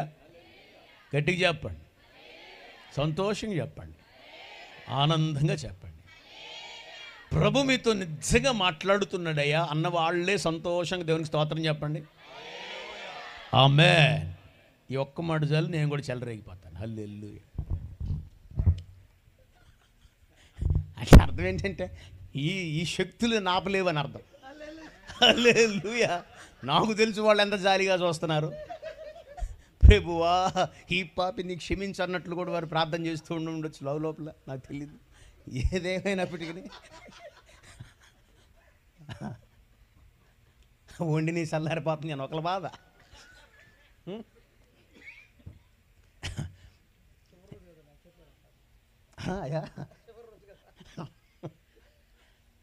హల్లెలూయా. మీరు చాలా మంచోళ్ళు, వాక్యం కొరకు ఆశ కలిగినటువంటి దేవుని జనాంగం. మీ ద్వారా దేవుడు మహిమపరచబడును గాక. ఈ ప్రాంతములో బలమైన సాధనాలుగా దేవుడు మిమ్మల్ని వాడుకును గాక.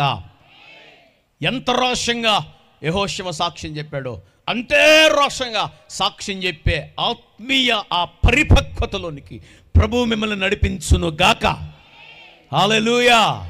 అబ్రహాము ఎలాగ తన కుటుంబాన్ని అంతా ఆ పునాదులు కలిగిన పట్టణం వైపు నడిపించాడు, అలాగే మీరును నడిపించుదురు గాక. హల్లెలూయా, హల్లెలూయా, హల్లెలూయా. ఇక సమయాన్ని అర్థం చేసుకొని చదవబడిన వచన భాగాలలో నుంచి అన్నిటినీ సుదీర్ఘంగా కట్ చేసి 2-3 ముక్కల్లో ఆ అంశాన్ని, 3వ దశను నేను మీ ముందు పెట్టాలని ఆశపడుతున్నాను. జాగ్రత్తగా నా మాట వినండి, జాగ్రత్తగా నా మాట వినండి. చాలామంది దైవ సేవకులు కావచ్చు, విశ్వాసులు కావచ్చు, అసలు ప్రారంభ దినాలు, తొలి దినాలు మీకు అర్థం అవడానికి, నువ్వు బాప్తీసం తీసుకున్న తెల్లారి దేవదూతలకే దేవదూతలాగా నువ్వు తిరుగుతావు. అర్థమైన దేవునికి స్తోత్రం చెప్పండి. ఇటు చేసి ప్రభా పాపం ప్రభా క్షమించే, హల్లెలూయా. పొరపాటున ఎవడంటే ప్రభా క్షమించయ్యా అయ్యా. అసలు ఆ తొలి దినాలు ఎలాగుంటాయి అంటే తీవ్రవాదులకే తీవ్రవాదుల్లాగా ఉంటారు మీరు. అట్లా మన ఆత్మీయ అడుగులు అలాగుంటాయి, అలా ఉంటాయి. నేను అనుకుంటాను అబ్రహాము జీవితంలో, నిజం చెప్తున్నాను, నేను ఇది ధ్యానిస్తున్నప్పుడు ప్రభు నా మనసులో పెట్టిన తలంపు నాకు ఆలోచనకు వచ్చినప్పుడు చాలాసేపు నాకు ఏడుపు ఆగలేదు. అవునా ప్రభు, అలా జరిగిందా? అయ్యో, ఏంటో తెలుసా, ఆదికాండం 17:1 99 అని ఉంది కదా, వినండి. 16:16 86 అని ఉంది కదా.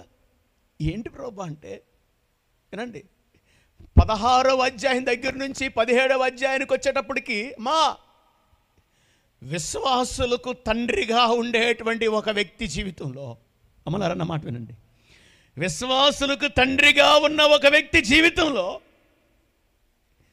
దేవునితో మాట్లాడిన, దేవుని కార్యాలు పొందుకున్న, దేవునితో వెంబడించిన ఆ అనుభవాలు ఏవి? ఆ 13 సంవత్సరాలు అబ్రహాముకు దేవునికి మధ్య సంభాషణ ఏది బైబిల్లో రాయబడలేదు. ఏది రాయబడలేదో సంభాషణ. అది నేను చదువుకున్నప్పుడు నాకు బాగా దుఃఖం అనిపించింది. ప్రభువా అంటే ఏంటి? అవును, అబ్రహాము 13 సంవత్సరాలు దేవునికి సహవాసానికి దూరంగా బ్రతికాడు. అసలు ఆ ప్రారంభ వచనాల్లో ప్రభు పరిచయం ఏంటండి? అబ్రహామా, ఎవరు అంటే అనుంటాడు, ఎవరో అని ఆ స్వరం. అందుకనే ప్రభు ఏమన్నాడు తెలుసా? మీరు చదవండి, రండి అక్కడికి రండి. పిచ్చెక్కి నాకు అసలు కొద్దిసేపు ఏడ్చుకున్నాను నేను. యెహోవా అతనికి ప్రత్యక్షమై, ఎవరో నేను, ఎవరితో ఎవరిని ఎలా పరిచయం చేసుకుంటున్నారు మీరు అర్థం చేసుకోండి. సాక్షాత్తు దేవాతి దేవుడే 318 మందితో వెళ్ళి యుద్ధం గెలిచి వచ్చినటువంటి అబ్రహాముతో, వినండి, 100,000 మంది ప్రజలను ప్రభు దగ్గరికి నడిపించినటువంటి అబ్రహాముతో, ఆయా శత్రు దేశాల్లో రాజులను సైతం గడగడలాడించినటువంటి ఆ అబ్రహాముతో దేవుడే తనను తాను ప్రత్యక్షపరుచుకొని పరిచయం చేసుకుంటున్నటువంటి ఆ ఘటన ఒకటి దుఃఖం కలుగజేస్తే, ఇంకోటి పిచ్చిక్కిపోయి ఆనందం కలిగజేసింది నాకు. ఆనందం ఏంటో తెలుసా? చెప్తా వినండి. దుఃఖం ఏంటో తెలుసా? దుఃఖం ఏంటి అంటే అబ్రహాము దేవునికి ఎలా అలా చిన్న చిన్నగా గ్రాడ్యువల్గా, హలో, ఆత్మీయ పతనం ఒక్కరోజు అలా జరగదో. సేవకుడైనా విశ్వాసైనా గుర్తుపెట్టుకోనండి, అబ్రహాం యొక్క జీవితంలో అలా విశ్వాసంలో బలహీనుడు అవుతూ అనడానికి కొన్ని గుర్తులు చెప్తా, జాగ్రత్తగా వినండి. శారా మాట విని హాగరును పెళ్లి చేసుకున్నాడు అని ఉంది బైబిల్లో. ఇంతకీ హాగర్ అసలు దేవుని చిత్తంలో ఉందా లేదా? మాట్లాడరే. ఉందా? యాపమాడవాడు దాన్ని సార్, దేవుని చిత్తంలో లేదు ఆమె. ఎవరు తెచ్చారు?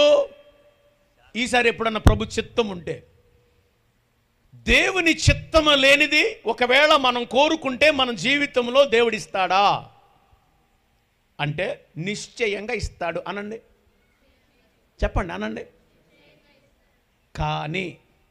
కానీ దేవుడు పెట్టింది తినాలిగా. వీళ్ళు మాకు బీరకాయలు లేవు, సొరకాయలు లేవు, కీరకాయలు లేవు, దుంపకాయలు లేవు అన్నీ మాట్లాడి, మాకు నాన్ వెజ్ కూడా నచ్చట్లేదు, మాకు పెద్దది ఏదైనా నల్లది ఏ క్లాస్ లేతది ఏదన్నా ఉంటే ఇచ్చాడు.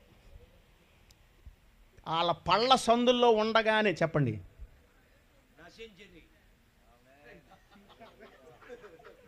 అంటే ఇస్తాడు. దాని పర్యవసానం ఎవడు అనిపించాలి? మీకు ఉదాహరణ కూడా చెబుతా. ఒకడైతే చర్చిలో ఒక పిల్ల కోసం 40 రోజులు ఉపవాసం ప్రార్థన చేశాడు. ఫిబ్రవరి నాకు ఈ పిల్ల కావాలి అయ్యా, 40 రోజులు వాడు చెప్పాడు నాకు. సరే ప్రభు ఈ ప్రార్థన తట్టుకోలేక సరే చేసుకోపో, పెళ్లి చేశాడు. మీరు నమ్మండి, వాడికి పెళ్ళై 14 సంవత్సరాలు అయింది. ఈ రోజుకి వాడికి ఉన్న ఒకే ఒక ఫీలింగ్ ఏంటంటే, నేను పొరపాటుని ప్రార్థన చేసి పెళ్లి చేసుకున్నాను. నిజం. ఇక ఆ సాక్ష్యం చెబితే మీరు కడుపు పడి డొర్లి గిలగలా కొట్టుకుంటారు. వాడి అనుభవాలు. వాడు నా దగ్గరికి వచ్చి కౌన్సిలింగ్కి వస్తే నేను అన్నాను, ఎవడు ఉపవాస ప్రార్థన చేయమన్నాడు? ఎవడు చేయమన్నాడు నిన్ను? నువ్వు చేసావో సరేలే, పాపం ఈడు పాపం ఏదో నవ్వాడు, పానిలే ఇచ్చాడు. అది ప్రభు చిత్తం కాదు, అది ప్రభు సంకల్పం కాదు. వీడి ప్రాణం తీశాడు కాబట్టి ఇచ్చాడు. దాని చేతిలో యాపమండ పెట్టి కూడా ఇచ్చాడు. హల్లెలూయా. ఇది కథ. సరే, ఈసారి ఎప్పుడన్నా దాని గురించి మనం మాట్లాడు. చాలా విషయాలు ఉంటాయి దాంట్లో. అటుపోతే అటు మనం పోవద్దు. జాగ్రత్తగా నా మాట పట్టుకోవడానికి ప్రయత్నించేయండి. జాగ్రత్తగా నా మాట పట్టుకోవడానికి ప్రయత్నించేయండి. ప్రియులరా, అబ్రహాము యొక్క జీవితంలో దేవుని చిత్తం కానివి, దేవుడు కోరుకున్నవి అబ్రహాము చేయలేకపోయాడు. ఒక పీరియడ్ ఆఫ్ టైంలో మీరు గమనించండి, ఆ 16, 17 ఆ అధ్యాయాలు అలా అలా మనం చదువుకుంటూ వస్తే, ఇప్పుడు మీకు 2-3 చెబుతా, జాగ్రత్తగా నా మాట వినండి. ఇంకా మనోడు ఎనర్జీ పొందుకోలేదు 17 తర్వాత కూడా. ఉదాహరణకు అడుగుతున్నాను జాగ్రత్తగా. అసలు సొదొమ గొమొర్రాలు నేను తగలబెట్టబోతున్నానని అబ్రహాంకి ఎందుకు చెప్పాడు? చెప్పండి, అసలు ఎందుకు చెప్పలేదు అతనికి? నేను సొదొమ గొమొర్రాలను తగలబెట్టబోతున్నాను అబ్రహామా అన్నాడు. ఇతనికి ఎందుకు చెప్పాలి సార్? పర్మిషన్ కావాలా? ఎందుకు చెప్పాడు తెలుసా? జాగ్రత్తగా. అబ్రహాం చాలా తెలివి కలిగినాడు, మనలాంటివాడే. ఎంత తెలివి కలిగినాడంటే, వెంటనే ప్రభు దగ్గరికి వెళ్ళి మోకాళ్ళు వేసి, మరి నీతిమంతులతో కూడా పరిశుద్ధులు, మరి ఆ దుర్మార్గులతో కూడా నీతిమంతులు కూడా చంపేస్తావు ఏంటి ప్రభా అన్నాడు. మరి ఏంది నీ లెక్క చెప్పురా అన్నాడు ప్రభు. ఓ 50 మంది అన్నాడు. వీడికి మళ్ళీ అనుమానం వచ్చింది అబ్రహాంకి. 45 అన్నాడు. మళ్ళీ ఇంకా డౌట్ వచ్చింది. 30 ఆడికి వచ్చి చివరికి 10 దాకా ఆగిపోయాడు. అబ్రహాంకి ఒక ధైర్యం వచ్చింది. 10 అన్నాడు. చాలా అన్నాడు. చాలు ప్రభు. ఇందాక 10 ఎందుకు అన్నాడు తెలుసు అబ్రహాము? లోతుకి 2 కొడుకులు 2 కూతుర్లు. ఇది వాక్యంలో ఉంది, నేను సొంతగా ఏం చెప్పట్లా. 2 కొడుకులు 2 కూతుర్లు. వాళ్ళిద్దరికి పెళ్ళిళ్ళు అయితే వాళ్ళు ఎంతమంది అయ్యారు? 8 అయ్యారు. ఒరే, 2 కొడుకులు 2 కూతుర్లకు పెళ్ళిళ్ళు అయితే ఎంత అవుతాయా? 8 అయితే లోతు భార్య, టోటల్గా ఎంత? 10. ఇప్పుడు మనోడు మోకరించి హల్లెలూయా, చాలు ప్రభు, నా టాస్క్ కంప్లీటెడ్. 10 మంది నీతిమంతులు ఉన్నారు కాబట్టి యేసయ్యా నువ్వు కాపాడుతావు సొదొమ గొమొర్రా, నీకు నాకేం పర్లేదు హల్లెలూయా అన్నాడు. తెల్లారు దేవదూతలు వెళ్ళారు, తగలెట్టారు. హల్లెలూయా. ఇప్పుడు పాయింట్ ఏంటంటే అబ్రహాం ఉన్నటువంటి ఆ ప్రాంతానికి, తగలబడుతున్నటువంటి ఆ సొదొముకి 2 కిలోమీటర్లే దూరం. ఎంత? ప్రభు ఎందుకు చెప్పాడంటే, నాయనా నీకు నేను ఎందుకు ప్రకటించానంటే, ఆ 18వ అధ్యాయం ఉంటుంది, మీరు తర్వాత చదవండి. నిన్ను బట్టి భూజనులందరూ ఆశీర్వదించబడాలి అబ్రహామా. సొదొము కూడా నిన్ను బట్టి ఆశీర్వాదకరంగా మార్చబడాలి. ఆమేన్. సొదొము కూడా నిన్ను బట్టి ఆశీర్వదించబడాలి. కాబట్టి సొదొము ప్రజలు నశించబోతున్నారు. ఓ నినివే పట్టణానికి ఒక వ్యక్తిని పంపించాడండి. నినివే మొత్తం తగలెట్టాలని కదా. మరి ఒక వ్యక్తి వెళ్ళి సువార్త ప్రకటించడం ద్వారా ఏమైంది? నినివే అంతా రక్షించబడింది. హల్లెలూయా. ఇప్పుడు ప్రభు ఉద్దేశం కూడా అబ్రహాంకి ఎందుకు చెప్పాడంటే, నాయన 4 అడుగులు వేయరా బాబా, ఆడకెళ్ళి వాళ్ళకి కనీసం లోతు ఇంట్లో అన్న బడి కాళ్ళ మీద బడి, అమ్మా నీరందరూ మామూలుగా బతుకుతున్నారా, ప్రభు యొక్క భయంలో బ్రతుకుతున్నారా, లోకంలో కలిసిపోయారా, ఆయన ఈ ఉగ్రతను పంపించబోతున్నాడు, జాగ్రత్త, మారు మనసు పొందండి అని అబ్రహాము వెళ్ళి సువార్త ప్రకటించి ఉంటే అబ్రహాం వెళ్ళలేదండి. బలహీనమైన ఓ పరిచర్య, చప్పిడి పరిచర్య, నిర్లక్ష్య వైఖరితో పరిచర్య. నేను అడుగుతున్నాను, సూటికి చెప్పండి, ఇక్కడ ఉన్నటువంటి సేవకులు నేను అడుగుతున్నాను, చెప్పండి, గుండె మీద చెయ్యేసుకొని చెప్పండి. ఒక భక్తుడు ఇలా రాశాడు పాట, ఏమని రాశాడో తెలుసా? దినదినంబుకు మనం చేసేటువంటి పరిచర్య, ఆయన కొరకు మనం చేసే పరిచర్య దినదినంబు. ఏంట్రా పాట? దినదినంబు చేసిన సేవా దైవ చిత్తముకు సరిపోవా. ఆగండి అంటే అర్థం ఏంటి? దాని అర్థం ఏంటంటే, ప్రభువా ప్రతిరోజు నువ్వు ఎంత సేవ చేయమంటున్నావో అంత సేవ సరిపోను సేవ నేను చేసేవాళ్ళలాగా నన్ను తయారు చేయి. ఇది హల్లెలూయా. మనకు ఆదివారం తప్ప పరిచర్య లేదు, దేవునికి స్తోత్రం. శనివారం రాత్రి మాత్రం బీభత్సమైన పరిచర్య ఉంటుంది. బైబిల్ పుస్తకాలు, ఆ పుస్తకాలు, ఈ పుస్తకాలు, ప్రసంగ రత్నాలు, ప్రసంగ తరంగాలు, పుష్పాలు ఇవన్నీ వేసుకుని రాస్తా కుమ్ముతూ ఉంటాడు. ఎందుకంటే చెలరైపోవాలి కదా పొద్దున. హల్లెలూయా. అది తప్ప ఇక మరి సోమవారం నుంచి శనివారం దాకా సంఘ క్రమాలు జరగాలి కాబట్టి స్త్రీల కూడిక పాస్టర్ గారికి అప్పచెబుతాడు. హల్లెలూయా. యూత్ మీటింగ్ ఒకడు ఉంటాడు, వాడికి అప్పచెబుతాడు. పురుషుల కూడికి ఇంకొకడు ఉంటాడు, వాడికి అప్పచెబుతాడు. అంటే ఎక్కడ బ్యాలెన్స్ చూడండి. ఇది ఎంత తెలివితేటలు. పాస్టర్లు మామూలు అనుకుంటున్నారు సార్, మామూలు తెలివితేటలు కాదు మాకు. అయితే గుర్తుపెట్టుకోనండి, ప్రియమైన దేవుని బిడ్డలారా, గుర్తుపెట్టుకోనండి. అబ్రహాము చేయవలసినంత సేవ, ఆశించినంత సేవ ఎందుకు చేయలేకపోయాడు తెలుసా? దేవునికి సమీపస్తుడుగా బ్రతకలేదండి, దేవుడికి దగ్గరగా బ్రతకలేదండి. అయితే అప్పుడే ప్రభు అన్నాడు, రేయ్ నేను సర్వశక్తి కలిగిన దేవుడు అనండి మాట. అసలు ఇక్కడి నుంచి ఉంటుంది ప్రసంగం. నిజం నిజం. అసలు ఆ సర్వశక్తి కలిగిన దేవుడిని ఆ ఇంట్రడక్షనే పిచ్చెక్కిపోద్ది. ఆయన ఎవరో, ఏమి చేయగలడో, ఎంతటి సమర్థుడో ఆ బలహీనపడినటువంటి ఆ అబ్రహాముకు ఆ ప్రభు ఇచ్చినటువంటి ప్రత్యక్షత ఎంత దాకా వెళ్ళాడండి. అబ్రహాము బొక్కవారల పడి పాదాభివందనం చేసి ప్రభుని ఆరాధించేటువంటి భక్తుడిగా మారిపోయాడు. హల్లెలూయా, హల్లెలూయా. అబ్రహాములో ఉన్న 2 బలహీనతలను ప్రభు ఎత్తి చూపించాడు. ఏంటి ఆ 2 బలహీనతలు? చదవండి, మొదటి విషయం చదవండి. నా సన్నిధిలో నడుచుచు నిందారైతుడివై. 2 ప్రాబ్లంలు ఉన్నాయి అబ్రహాములో. ఏంటి? నా సన్నిధిలో నడవట్లా. రెండవది, నిందారహితుడుగా లేవు నువ్వు. ప్రతి చుట్టుపక్కల జనం ఏలెత్తి చూపిస్తున్నారు నిన్ను. విశ్వాసులకు తండ్రి ఈయనేనా? ఆ పునాదులు కలిగిన పట్టణం వైపు మనం వెళ్ళాలి అని మనందరం తోసుకొచ్చిన సేవకుడు ఈయనేనా? అప్పుడు ప్రభు పరిచర్య అంటే ప్రాణం పెట్టిన సేవకుడు ఈయనేనా? ప్రభు గుండె చప్పుడు వినే సేవకుడు ఈయనేనా? ప్రభుతో నడాలని ఆశపడినటువంటి విశ్వాసి ఈమెనా అనేటువంటి ఆ నింద.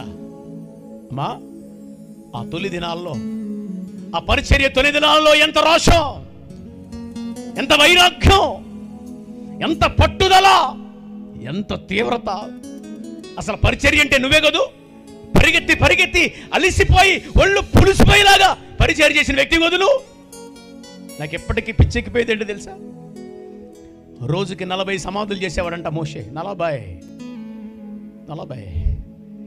20 లక్షల మందికి 3 పూట్ల వండి పెట్టాలి.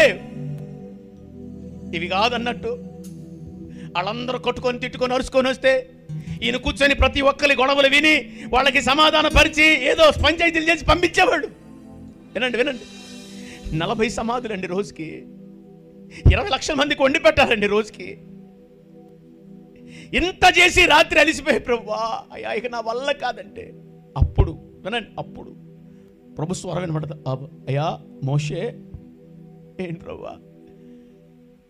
లే, ఒళ్ళు పులిసిపోయిందయ్యా. లేదు లే, అలాగే ప్రభా.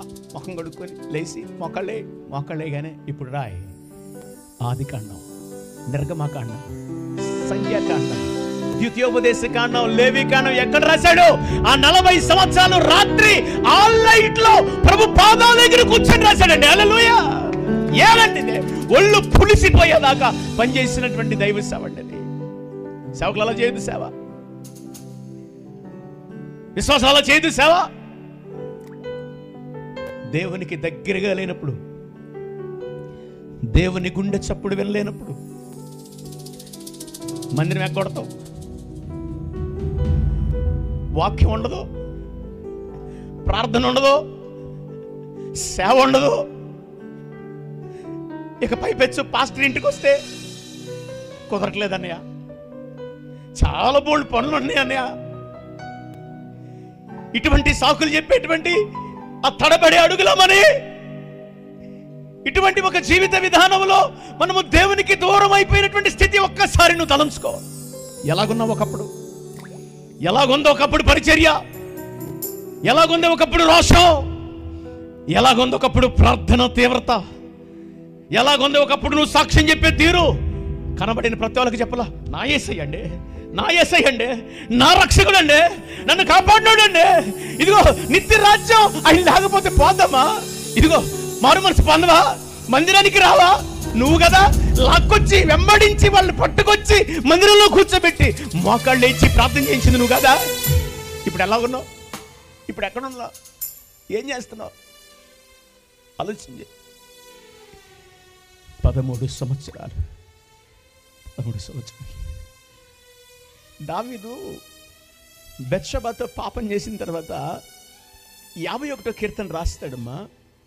మీరు ఎప్పుడైనా చదివారలేదు నాకు తెలీదు. నేను 51వ కీర్తన అంతా చదువుకుంటూ వస్తుంటే ఒక దగ్గరికి వచ్చేటప్పటికి ఆ మాట చదవగానే బోర్ని ఏడుపు వచ్చింది, కళ్ళ నిండా నీళ్ళు తిరుగుతున్నాయి. ఇంత పడిపోయాడా, ఎంత పడిపోయాడా నా దావీదు? ఎంత ఘోరమైన స్థితి చూడండి. ఆ మాట చూడండి, కీర్తనల గ్రంథం 51వ అధ్యాయానికి రండి. ఈ మాట చూపించి నేను ముగిస్తాను.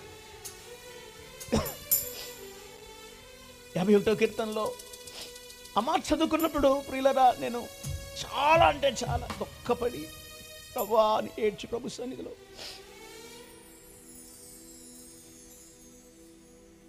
15వ వచనం చదవండి. చదవన్నా.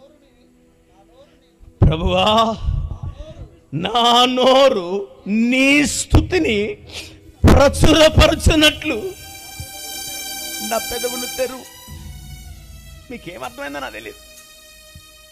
నాతో ప్రభు మాట్లాడో తెలుసా?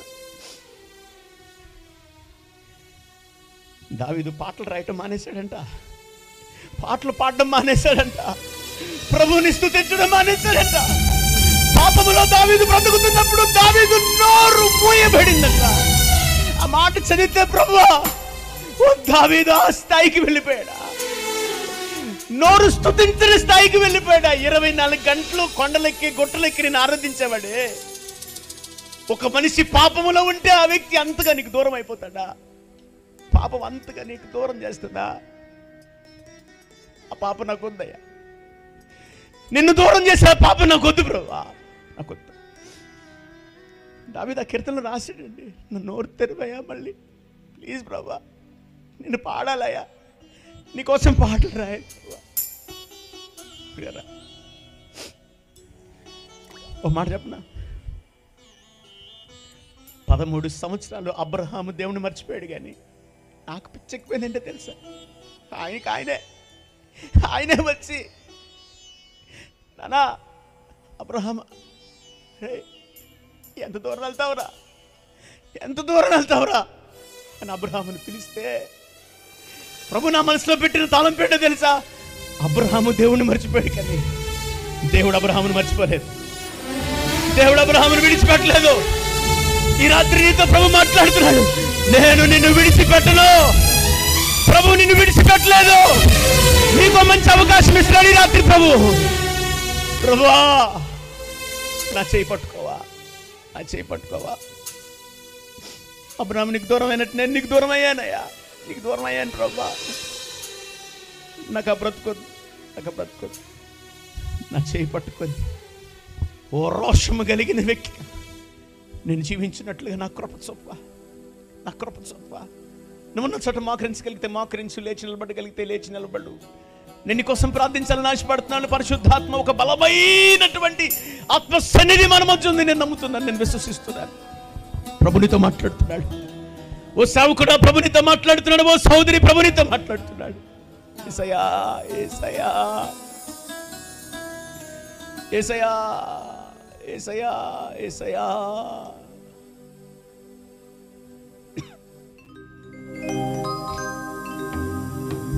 నీకు బహుదూరమైన నన్ను చేరదీసిన నా తండ్రి, నీదు ముఖ కాంతి నన్ను ఆదరించులే. అందరూ చిన్నలు మెల్లని స్వరంతో నీకు బహుదూరమైన నన్ను చేరదీసిన నా తండ్రివి, నీకు అందరూ ఆత్మలో పరితాపం చెందుతూ చేరదీసిన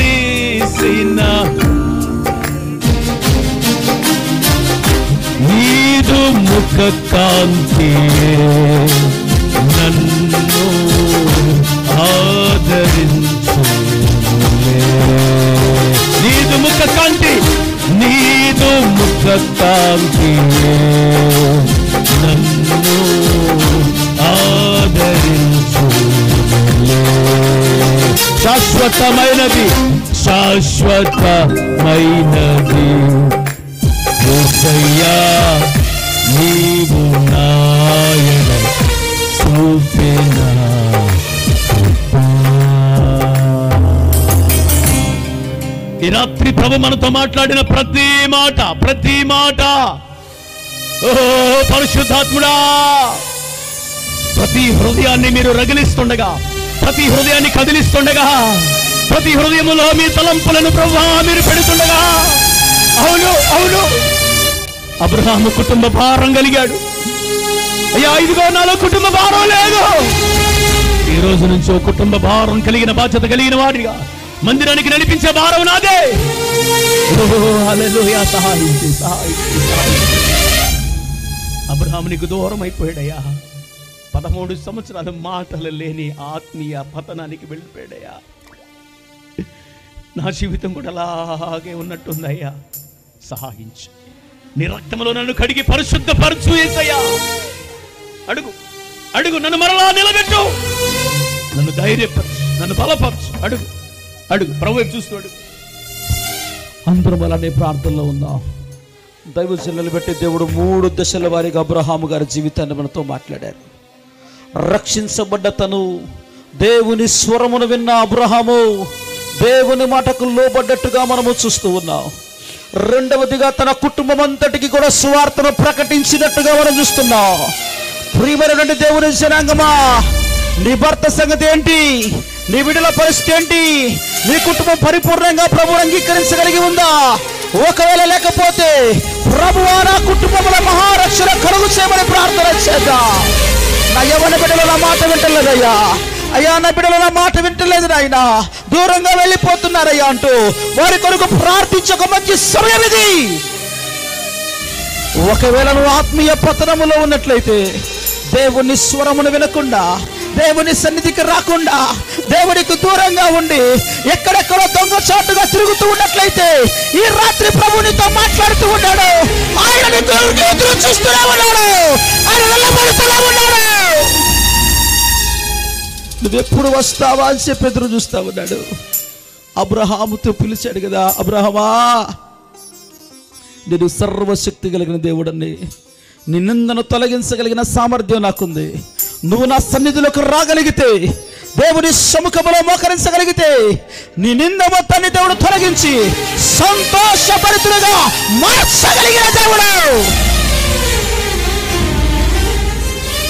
నిజమేనయ్యా, నేను తప్పు చేశాను, నేను పాపము చేశానని నాకు అర్థమైపోతుంది. నీ మాట వినలేదని నాకు తెలిసిపోతా ఉంది. నీకు దుఃఖాన్ని కలుగు చేసిన పరిస్థితులు నా లోపల ఉన్నాయి ప్రభువా. అయ్యా నైనా నేను ఏదో అనుకుంటున్నాను కానీ ప్రభువా, నా వల్ల నువ్వు చాలా బాధపడుతున్నావు. ఇది నాకు అర్థమైంది. దాసులను బట్టి మాట్లాడావు ప్రభువా. ఒప్పుకుంటున్నానయ్యా, ఒప్పుకుంటున్నాను నాయనా, ఒప్పుకుంటున్నాను నాయనా. తిరిగి మళ్ళీ నాలో రక్షణనందరినీ కలిగించండి నాయనా. ఆత్మశ్వత నింపండి నాయనా. నూతన బలము రానివ్వండి నాయనా. నూతన కృప రానివ్వండి నాయనా.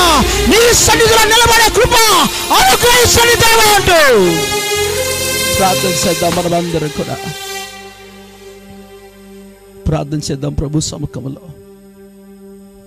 మన మధ్యలో ఉన్న దైవజనులు ఇమ్మానుయేల్ గారు ప్రార్థన చేస్తారు. కృపా సత్య సంపూర్ణమైన మా దేవానికి స్తోత్రము నాయనా. 2 దినాలు సువార్త సభల్లో